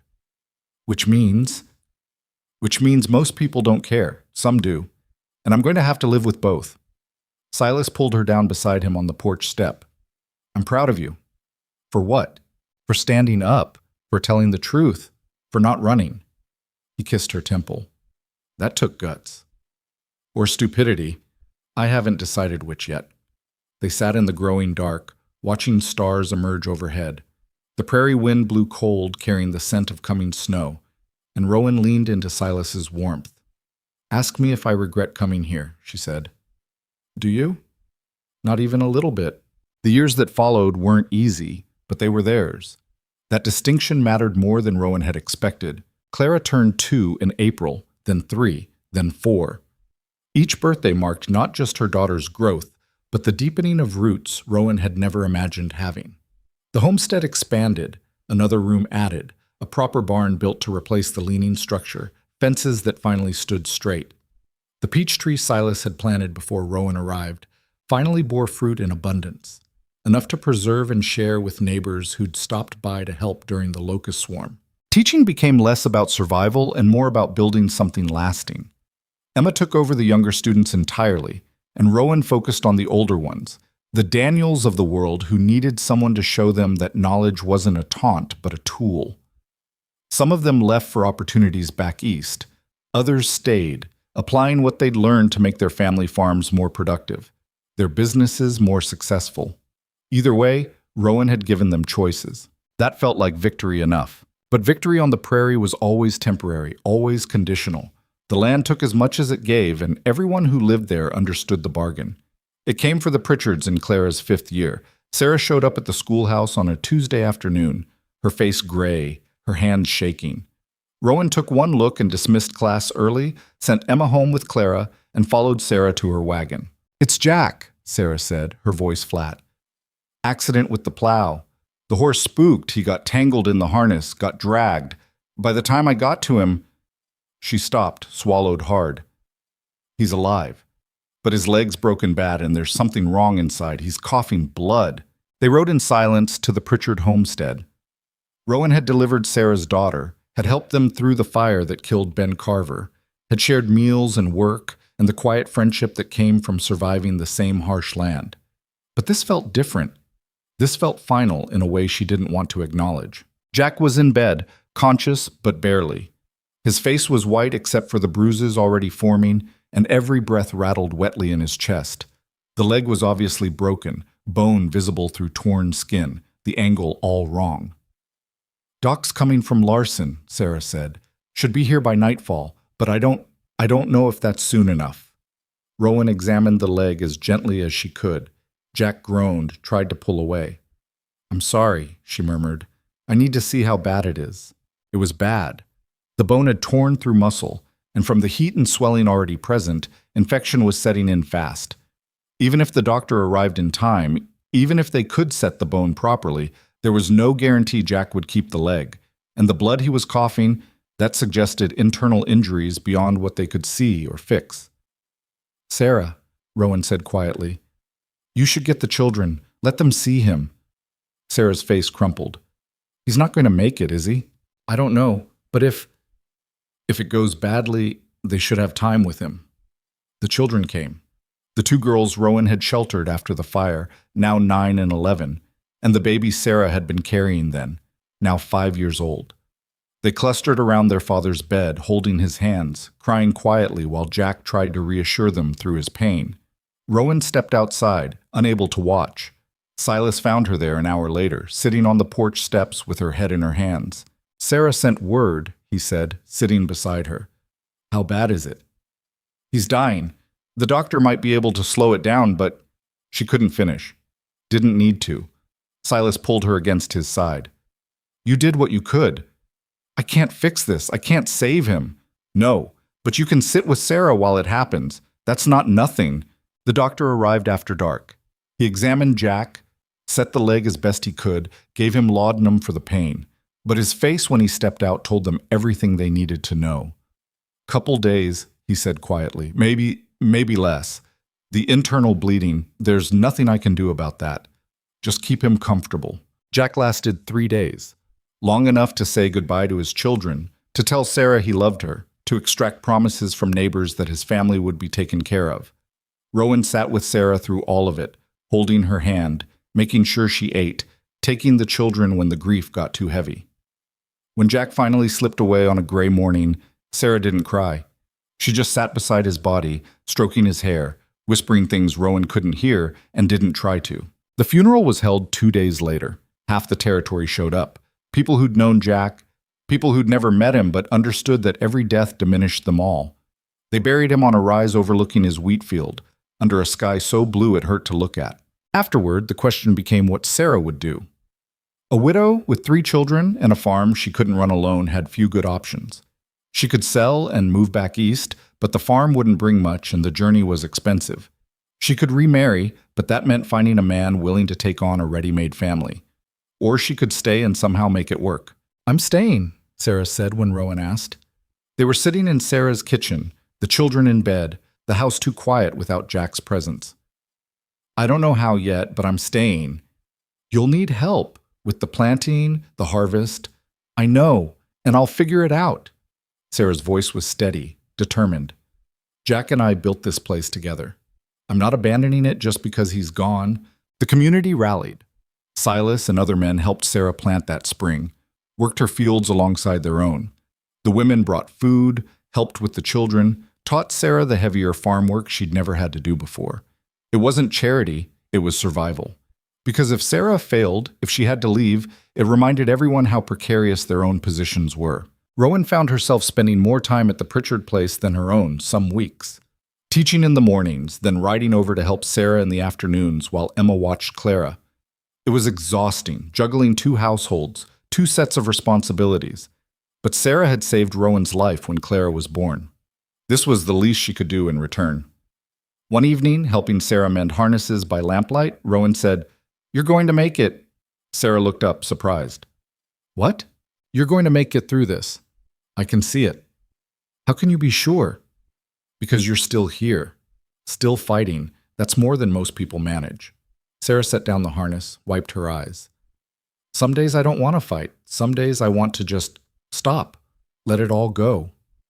"I know, but you don't. That's what matters." "Is it enough? Just not giving up?"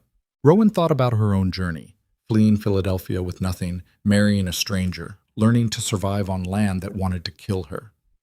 Sometimes not giving up is the only victory available, and sometimes that's enough. By summer, Sarah had found a rhythm. The children helped more, the neighbors helped when they could, and she'd hired a drifter named Tom to handle the heaviest work in exchange for meals and a place to sleep in the barn. It wasn't the life she'd planned, but it was a life, and she was living it. Clara started school that fall. Rowan had put it off as long as she could, unwilling to see her daughter as old enough for formal lessons, but at 5, Clara was more than ready. She already knew her letters from watching Rowan teach, could count to 100, asked questions that suggested she understood more than most adults. "She's bright," Emma observed, watching Clara work through a reading lesson with intense focus.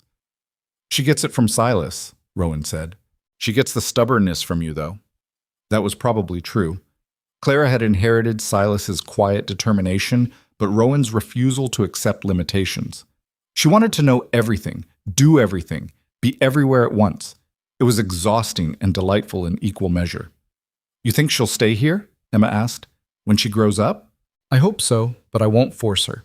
Rowan watched her daughter sound out a difficult word, her face scrunched in concentration. "I want her to have choices, real ones, not just survival or surrender."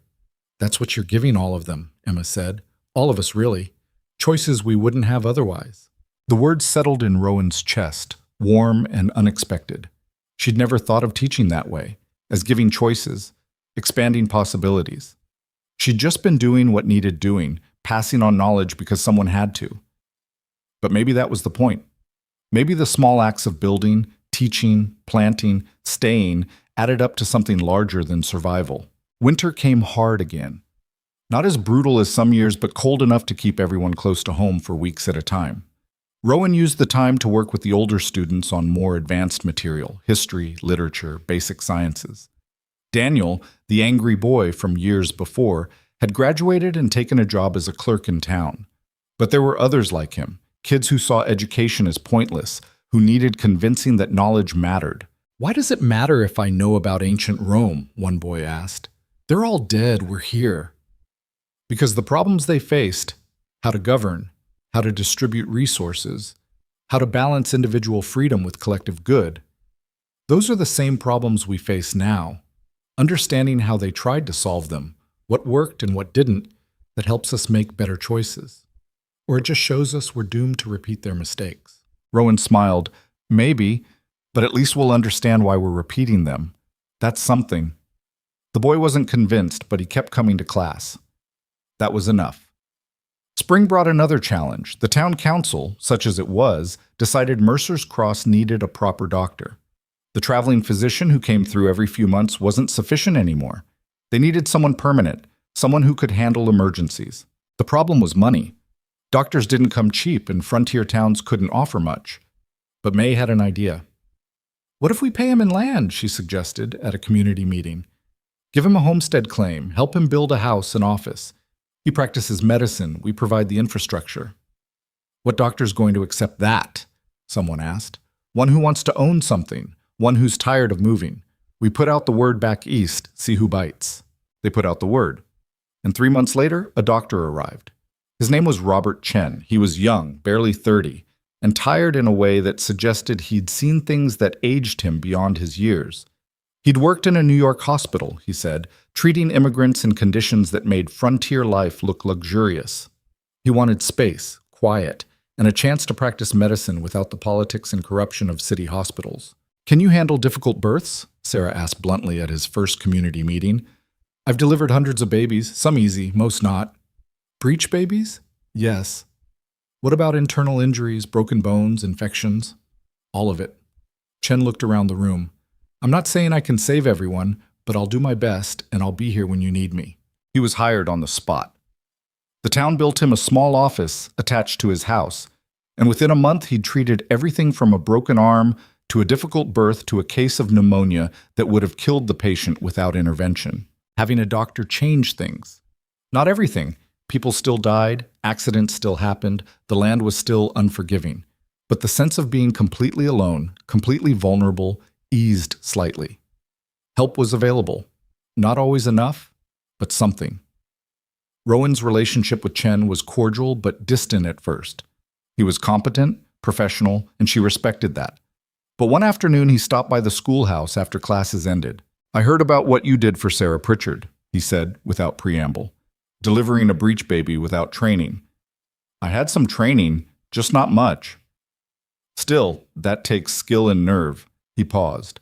"I'm putting together a group, women who want to learn basic medical care, midwifery, wound treatment, recognizing infections. Would you be interested?" Rowan thought about the terror of that delivery, the certainty that she was going to kill both Sarah and the baby. Yes. The group met twice a month. Chen taught them everything he could in 2-hour sessions: anatomy, hygiene, emergency procedures. Some of it Rowan already knew from experience. Most of it was new, and she absorbed it like the students absorbed her lessons, hungry for knowledge that might save lives. Sarah joined the group too. So did Emma and May and half a dozen other women. By the end of the first year, Mercer's Cross had something approaching a medical support network. It wasn't professional, wasn't official, but it was more than they'd had before. "You're building something here," Chen told Rowan after one particularly intense session on handling hemorrhages. "All of you. A real community. We're just trying not to die. That's how all communities start. But you're going beyond survival now. You're creating infrastructure, education, support systems. That's civilization." The word felt too grand for what they were doing, but maybe he was right. Maybe civilization was just a bunch of stubborn people deciding that survival wasn't enough, that they wanted something more even if they had to build it themselves from nothing. Clara turned 7, and Rowan realized with a shock that she'd been on the prairie for almost 7 years. 7 years since she'd stepped off that train with nothing but fear and desperation. 7 years of building, failing, rebuilding. 7 years of becoming someone she wouldn't have recognized back in Philadelphia. "Do you ever think about going back?" Silas asked one night. They were lying in bed, the window open to let in the spring breeze, Clara asleep in her own room now that she was older. "To Philadelphia?" "No, never." "Not even to visit?" "There's nothing there for me. Everyone I knew is dead or gone. The house is sold. I'm not that person anymore." Silas was quiet for a moment. "Are you happy here?" "Are you really asking me that after 7 years?" "I'm asking if you're happy. Not just surviving, not just managing. Actually happy." Rowan considered the question seriously. Happiness felt like a luxury, something other people had. She'd spent so long focused on survival that the idea of happiness seemed almost indulgent. But when she thought about her days, teaching students who actually wanted to learn, working beside Sarah and Emma and May, coming home to Silas and Clara, watching the prairie turn green every spring, yes, there was happiness in that. Buried under exhaustion and worry and the constant low-level fear that it could all disappear. But there. "Yes," she said finally. "I'm happy." "Good." Silas pulled her closer. "Because I am too." The peach trees, there were 3 now, grown from pits they'd planted over the years, produced enough fruit that summer to preserve, sell, and still have plenty for eating fresh. Rowan made preserves, and the smell of cooking peaches filled the house for days. Clara helped, sticky and delighted, stealing slices when she thought Rowan wasn't looking. "You're going to make yourself sick," Rowan warned. "It's worth it," Clara said, juice running down her chin. She was so much like Silas it was startling sometimes. The same quiet determination, the same dry humor, the same ability to find contentment in simple things. But she had Rowan's intensity too, her need to understand everything, to push boundaries, to question why things were the way they were. "What do you want to be when you grow up?" Rowan asked her one afternoon. They were sitting under one of the peach trees, enjoying shade and the last of the fresh fruit. Clara thought about it seriously. "I don't know yet. Maybe a teacher like you, or a doctor like Dr. Chen. Or maybe I'll run the farm with Papa." "You can be all of those things if you want. Not at once, but over time." "Really? Really? You don't have to pick one thing and stick with it forever. You can try things, change your mind, try something else." Clara absorbed this, turning it over in her 7-year-old mind. "Did you always want to be a teacher?" "No. When I was your age, I wanted to be a writer. Write stories, books, things people would read and remember." "Why didn't you?"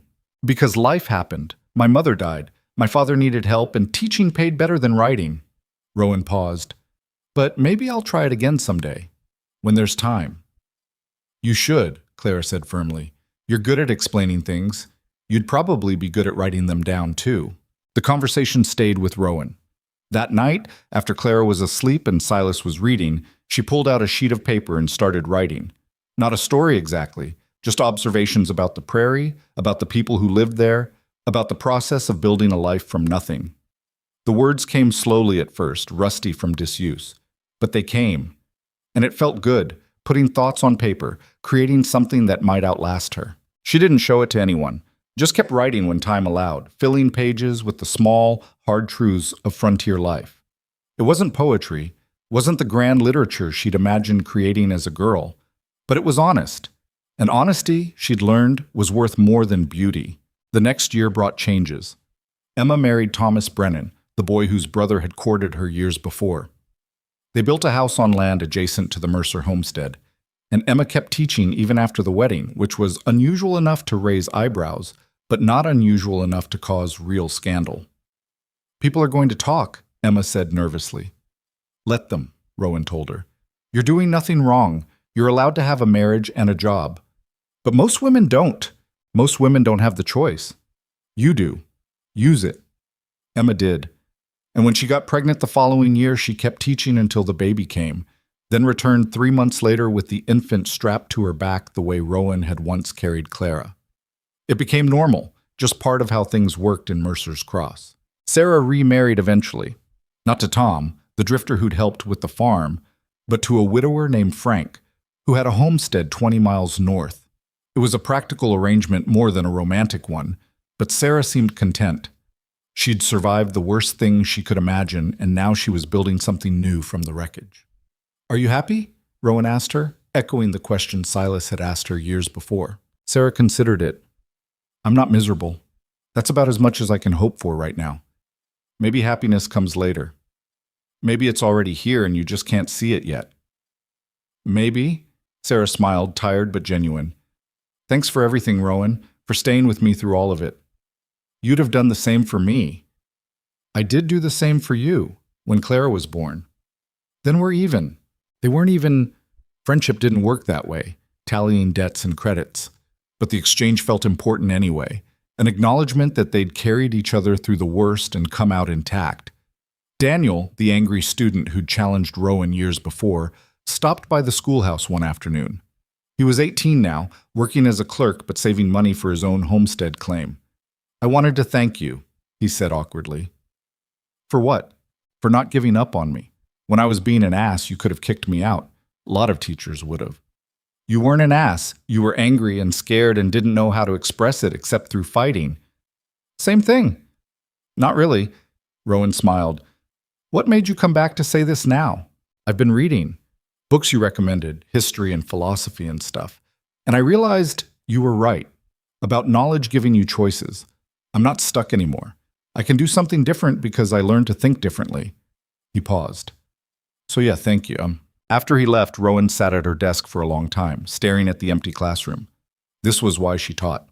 Not for the Daniels who learned quickly and moved on, but for the ones who fought her every step, who took years to understand what she was offering.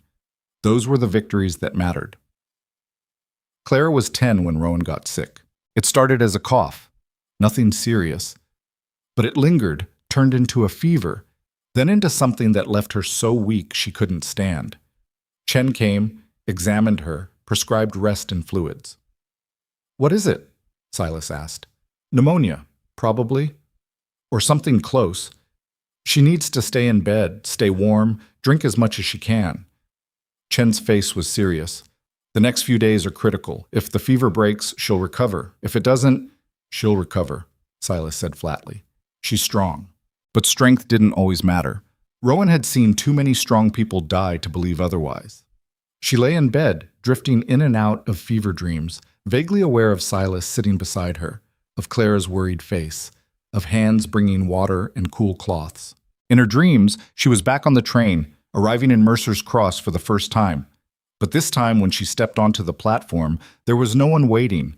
The town was empty, abandoned, and she walked through it calling for Silas, for Clara, for anyone. But there was only wind and silence. She woke gasping, Silas's hand tight on hers. "You're all right," he said. "You're here. I've got you.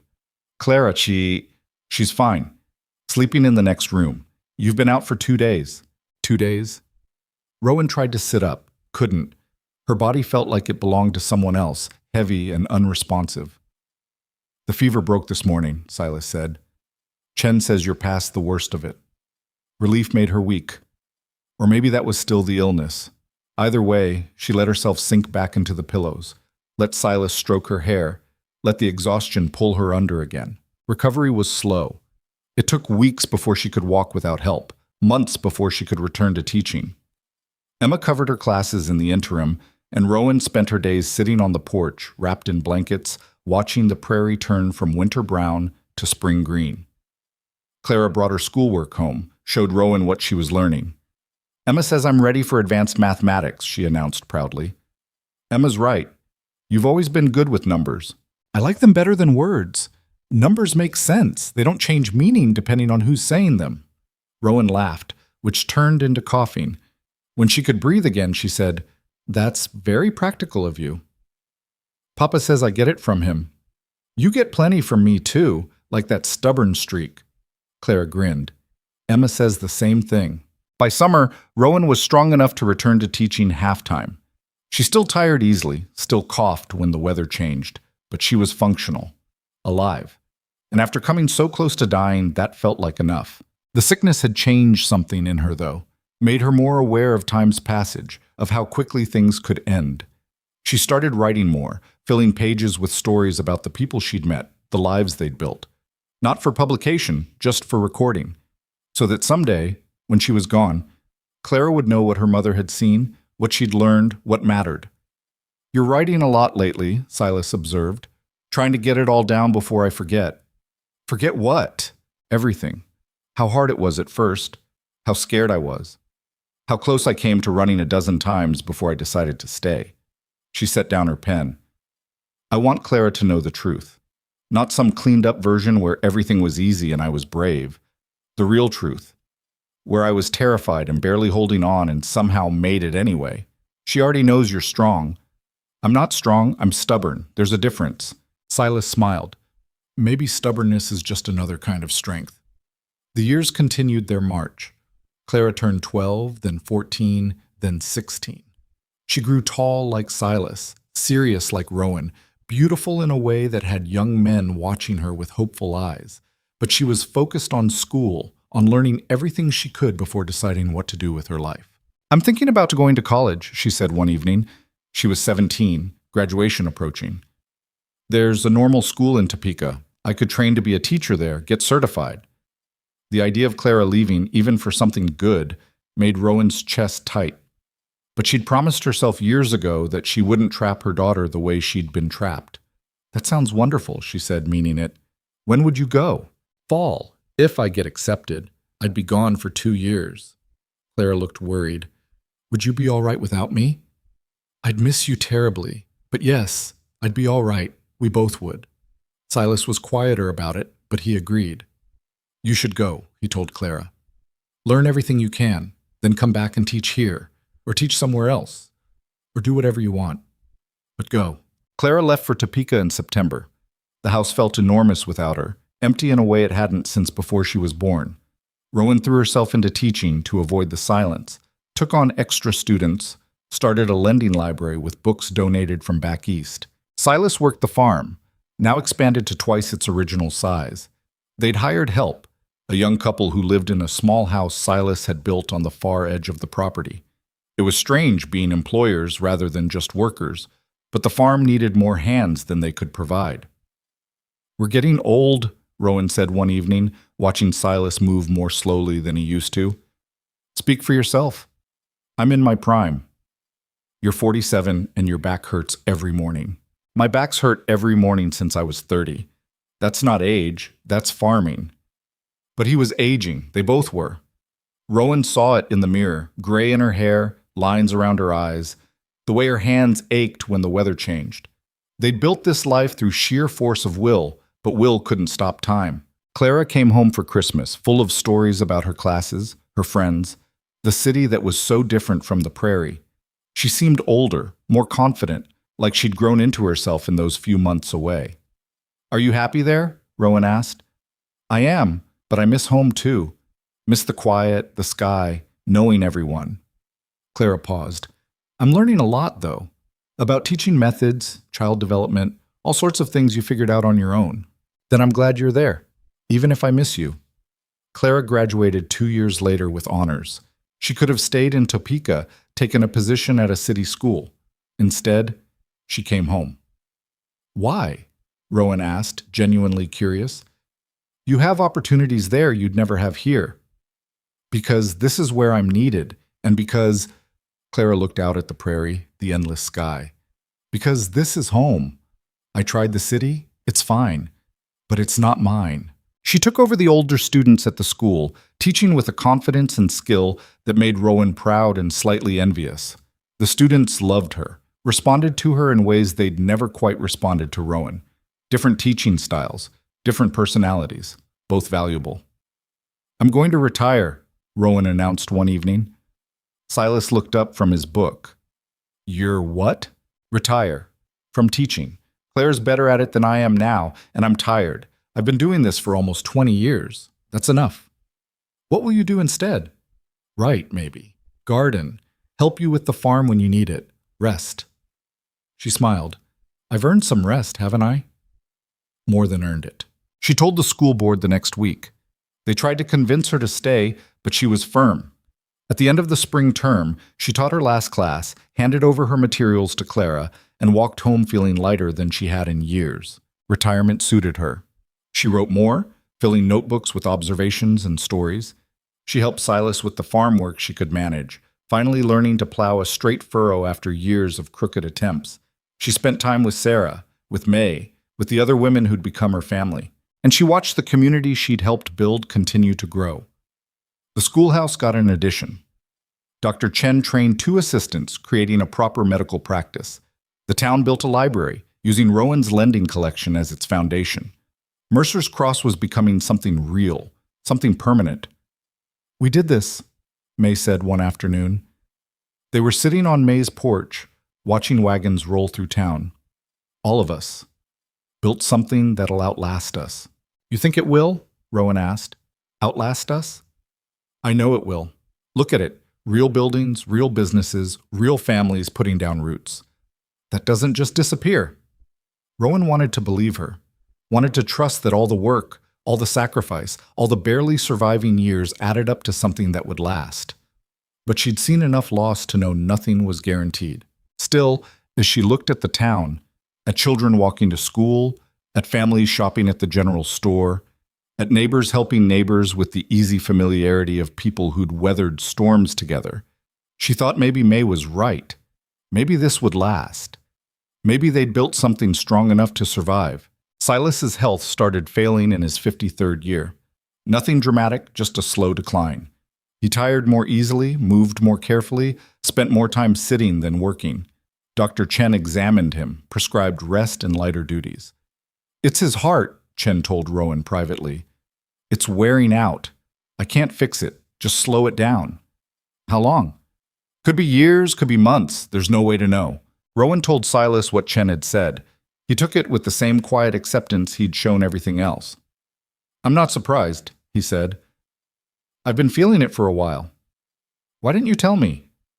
What would telling you do except worry you sooner? She wanted to argue, but he was right. Knowing earlier wouldn't have changed anything. What do you need from me? Same thing I've always needed. You, here, being yourself. He took her hand. We've had a good run, Rowan. Don't talk like it's over. It will be eventually. I'm just saying I'm grateful for all of it, even the hard parts. They adjusted, hired more help for the farm, scaled back operations to what Silas could manage without strain.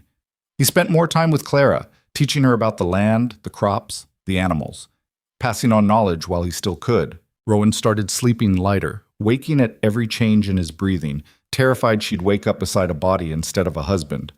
But weeks turned into months and Silas kept going, slower but stubborn as ever. You're not allowed to die yet, she told him one night. I'll do my best. I'm serious, I'm not ready. You'll never be ready. No one ever is. He pulled her close. But you'll be all right. You're strong. I'm tired of being strong. Then be weak for a while. That's all right too. He lasted another year, long enough to see Clara turn 23, long enough to watch her start courting a young farmer named Michael, who treated her with the respect and gentleness she deserved. Long enough to see the peach trees produce their best crop yet. He died on a morning in late September, sitting in his chair on the porch, watching the sunrise. Rowan found him there when she brought out coffee, his face peaceful, his hands still warm. She didn't cry at first, just sat beside him, holding his hand, watching the sky lighten over the prairie they'd built a life on. Eventually Clara came out, saw them, understood immediately. Mama, she said softly. Get Dr. Chen, Rowan said, and Sarah, and May. They came. Confirmed what Rowan already knew, helped her prepare the body, sat with her through the impossible task of planning a funeral for the man who'd given her a home when she had nothing. The service was held on the same rise where they'd buried Jack Pritchard, where they'd buried Ben Carver and Martha's husband and all the others who'd fought the prairie and lost.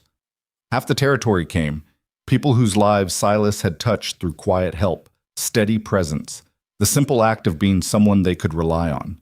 Rowan stood beside Clara, listening to people talk about Silas's kindness, his strength, his generosity.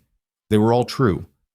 But they missed the essential thing, how he'd seen her at her lowest and chosen kindness over judgment, partnership over control, how he'd given her space to become herself instead of trying to shape her into what he wanted. After everyone left, she stood alone at the grave, the prairie wind whipping her skirts.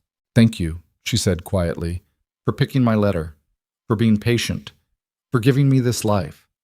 The wind was her only answer. The weeks after were hard. The house felt too big, too empty. Rowan found herself talking to Silas anyway, telling him about her day, asking his opinion on farm decisions. Clara worried, but Rowan assured her it was just grief, just adjustment. I'm not losing my mind, she said. I'm just not ready to stop talking to him yet. I talk to him too, Clara admitted. When I'm working in the barn or the field, it helps. They ran the farm together, mother and daughter, with help from the hired couple and from Michael, who was around more and more as his relationship with Clara deepened. He was a good man, Rowan thought, steady, kind, hard-working, the kind of man Silas would have approved of. Clara married Michael the following spring. Rowan helped her plan a simple ceremony, watched her daughter promise her life to someone else, and felt the passage of time like a physical weight. She was 51 now, a widow, a grandmother-to-be if Clara's hints were accurate. She'd survived things she'd never thought survivable. And now she was on the other side, looking back at the distance traveled. What will you do now? May asked after the wedding. Stay on the farm? For now. Clara and Michael will take it over eventually, but there's no rush. Rowan paused. I'm thinking about publishing some of the writing I've been doing. The stories about settling here, about the people. Think anyone would read it? I would. Sarah would. Probably half the women in town would, just to see if they're in it. It's not about specific people. It's about, Rowan struggled for words, about what it costs to build something from nothing, what you lose and what you gain. Then definitely publish it. People need to know that story. Rowan sent a manuscript east to a publisher who specialized in frontier narratives. She didn't expect much. The writing was rough, the stories too honest to be comfortable. But 3 months later, she got a letter back. They wanted to publish it. The book came out the following year, a slim volume with a plain cover. It didn't sell widely, but the people who read it understood what Rowan had been trying to say.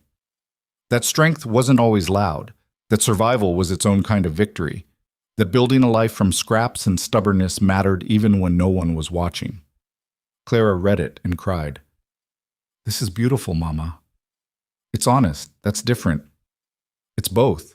Rowan kept writing. Not for publication necessarily, just for the act of putting thoughts on paper. She wrote about Silas, about the years they'd had together, about the man who'd chosen partnership over possession. She wrote about Clara, about watching her daughter become someone strong and capable. She wrote about the prairie itself, the land that had nearly killed her and then became home. On her 55th birthday, she stood at Silas's grave and realized something that had been building for years. She was all right. Not just surviving, not just managing, but genuinely all right. The grief was still there, would always be there, but it had settled into something bearable, something she could carry without it crushing her. "I'm all right," she told him. "Just thought you'd want to know." The wind rustled the grass, warm with summer. Clara gave birth that fall to a girl they named Rowan. Little Rowan, to distinguish her from her grandmother. Holding her granddaughter, feeling that tiny weight in her arms, Rowan understood what Silas had meant about building something that outlasted them. This child would grow up on the homestead she and Silas had carved from nothing, would learn in the school Rowan had helped establish, would be treated by doctors Rowan had helped train, would live in a community Rowan had helped build. That was legacy. Not fame or wealth or grand achievements, but the small, hard work of making a place where people could live with dignity and hope. "What was it like?" little Rowan asked years later. She was 7, the same age Claire had been when she'd asked about writing. "When you first came here?" "Scary," Rowan said honestly. "I didn't know anyone, didn't know how to do anything. I was running from a bad situation and hoping this would be better." "Was it better?" "Eventually, but it took time and work and a lot of failing before it got better." "Do you wish you'd stayed in Philadelphia?" "Not even for a second." Little Rowan absorbed this, turning it over in her child's mind. "When I grow up, I want to be like you. You can be better than me. You have more choices, more opportunities. Use them." But even as she said it, Rowan knew some choices transcended opportunity. The choice to stay when leaving was easier. The choice to build when destruction was simpler. The choice to hope when despair was more reasonable. Those were the choices that mattered. Those were the ones she'd made, over and over, until they became a life. She died at 63, peacefully in her sleep. Clara found her in the morning, lying in the bed she'd shared with Silas for so many years, a slight smile on her face. They buried her next to Silas on the rise overlooking the homestead. The entire town came, people she'd taught, people she'd helped, people who'd known her for decades, and people who'd only heard stories. They talked about her strength, her kindness, her impact on the community. But the truest epitaph was simpler. She stayed. When everything in her screamed to run, when every option looked impossible, when survival seemed like the best she could hope for, she stayed. And in staying, she built something that outlasted fear and loneliness and all the reasons to give up. The homestead still stands, worked now by Clara's children and grandchildren. The peach trees still fruit every summer. The school still teaches. The town still grows. The prairie still stretches endlessly under vast skies. And somewhere in the earth of that rise, 2 people rest side by side. The man who offered partnership when he could have demanded obedience, and the woman who chose staying over running, building over breaking, hope over surrender. They came with nothing. They left everything that mattered. That was enough. That was more than enough. That was the whole point.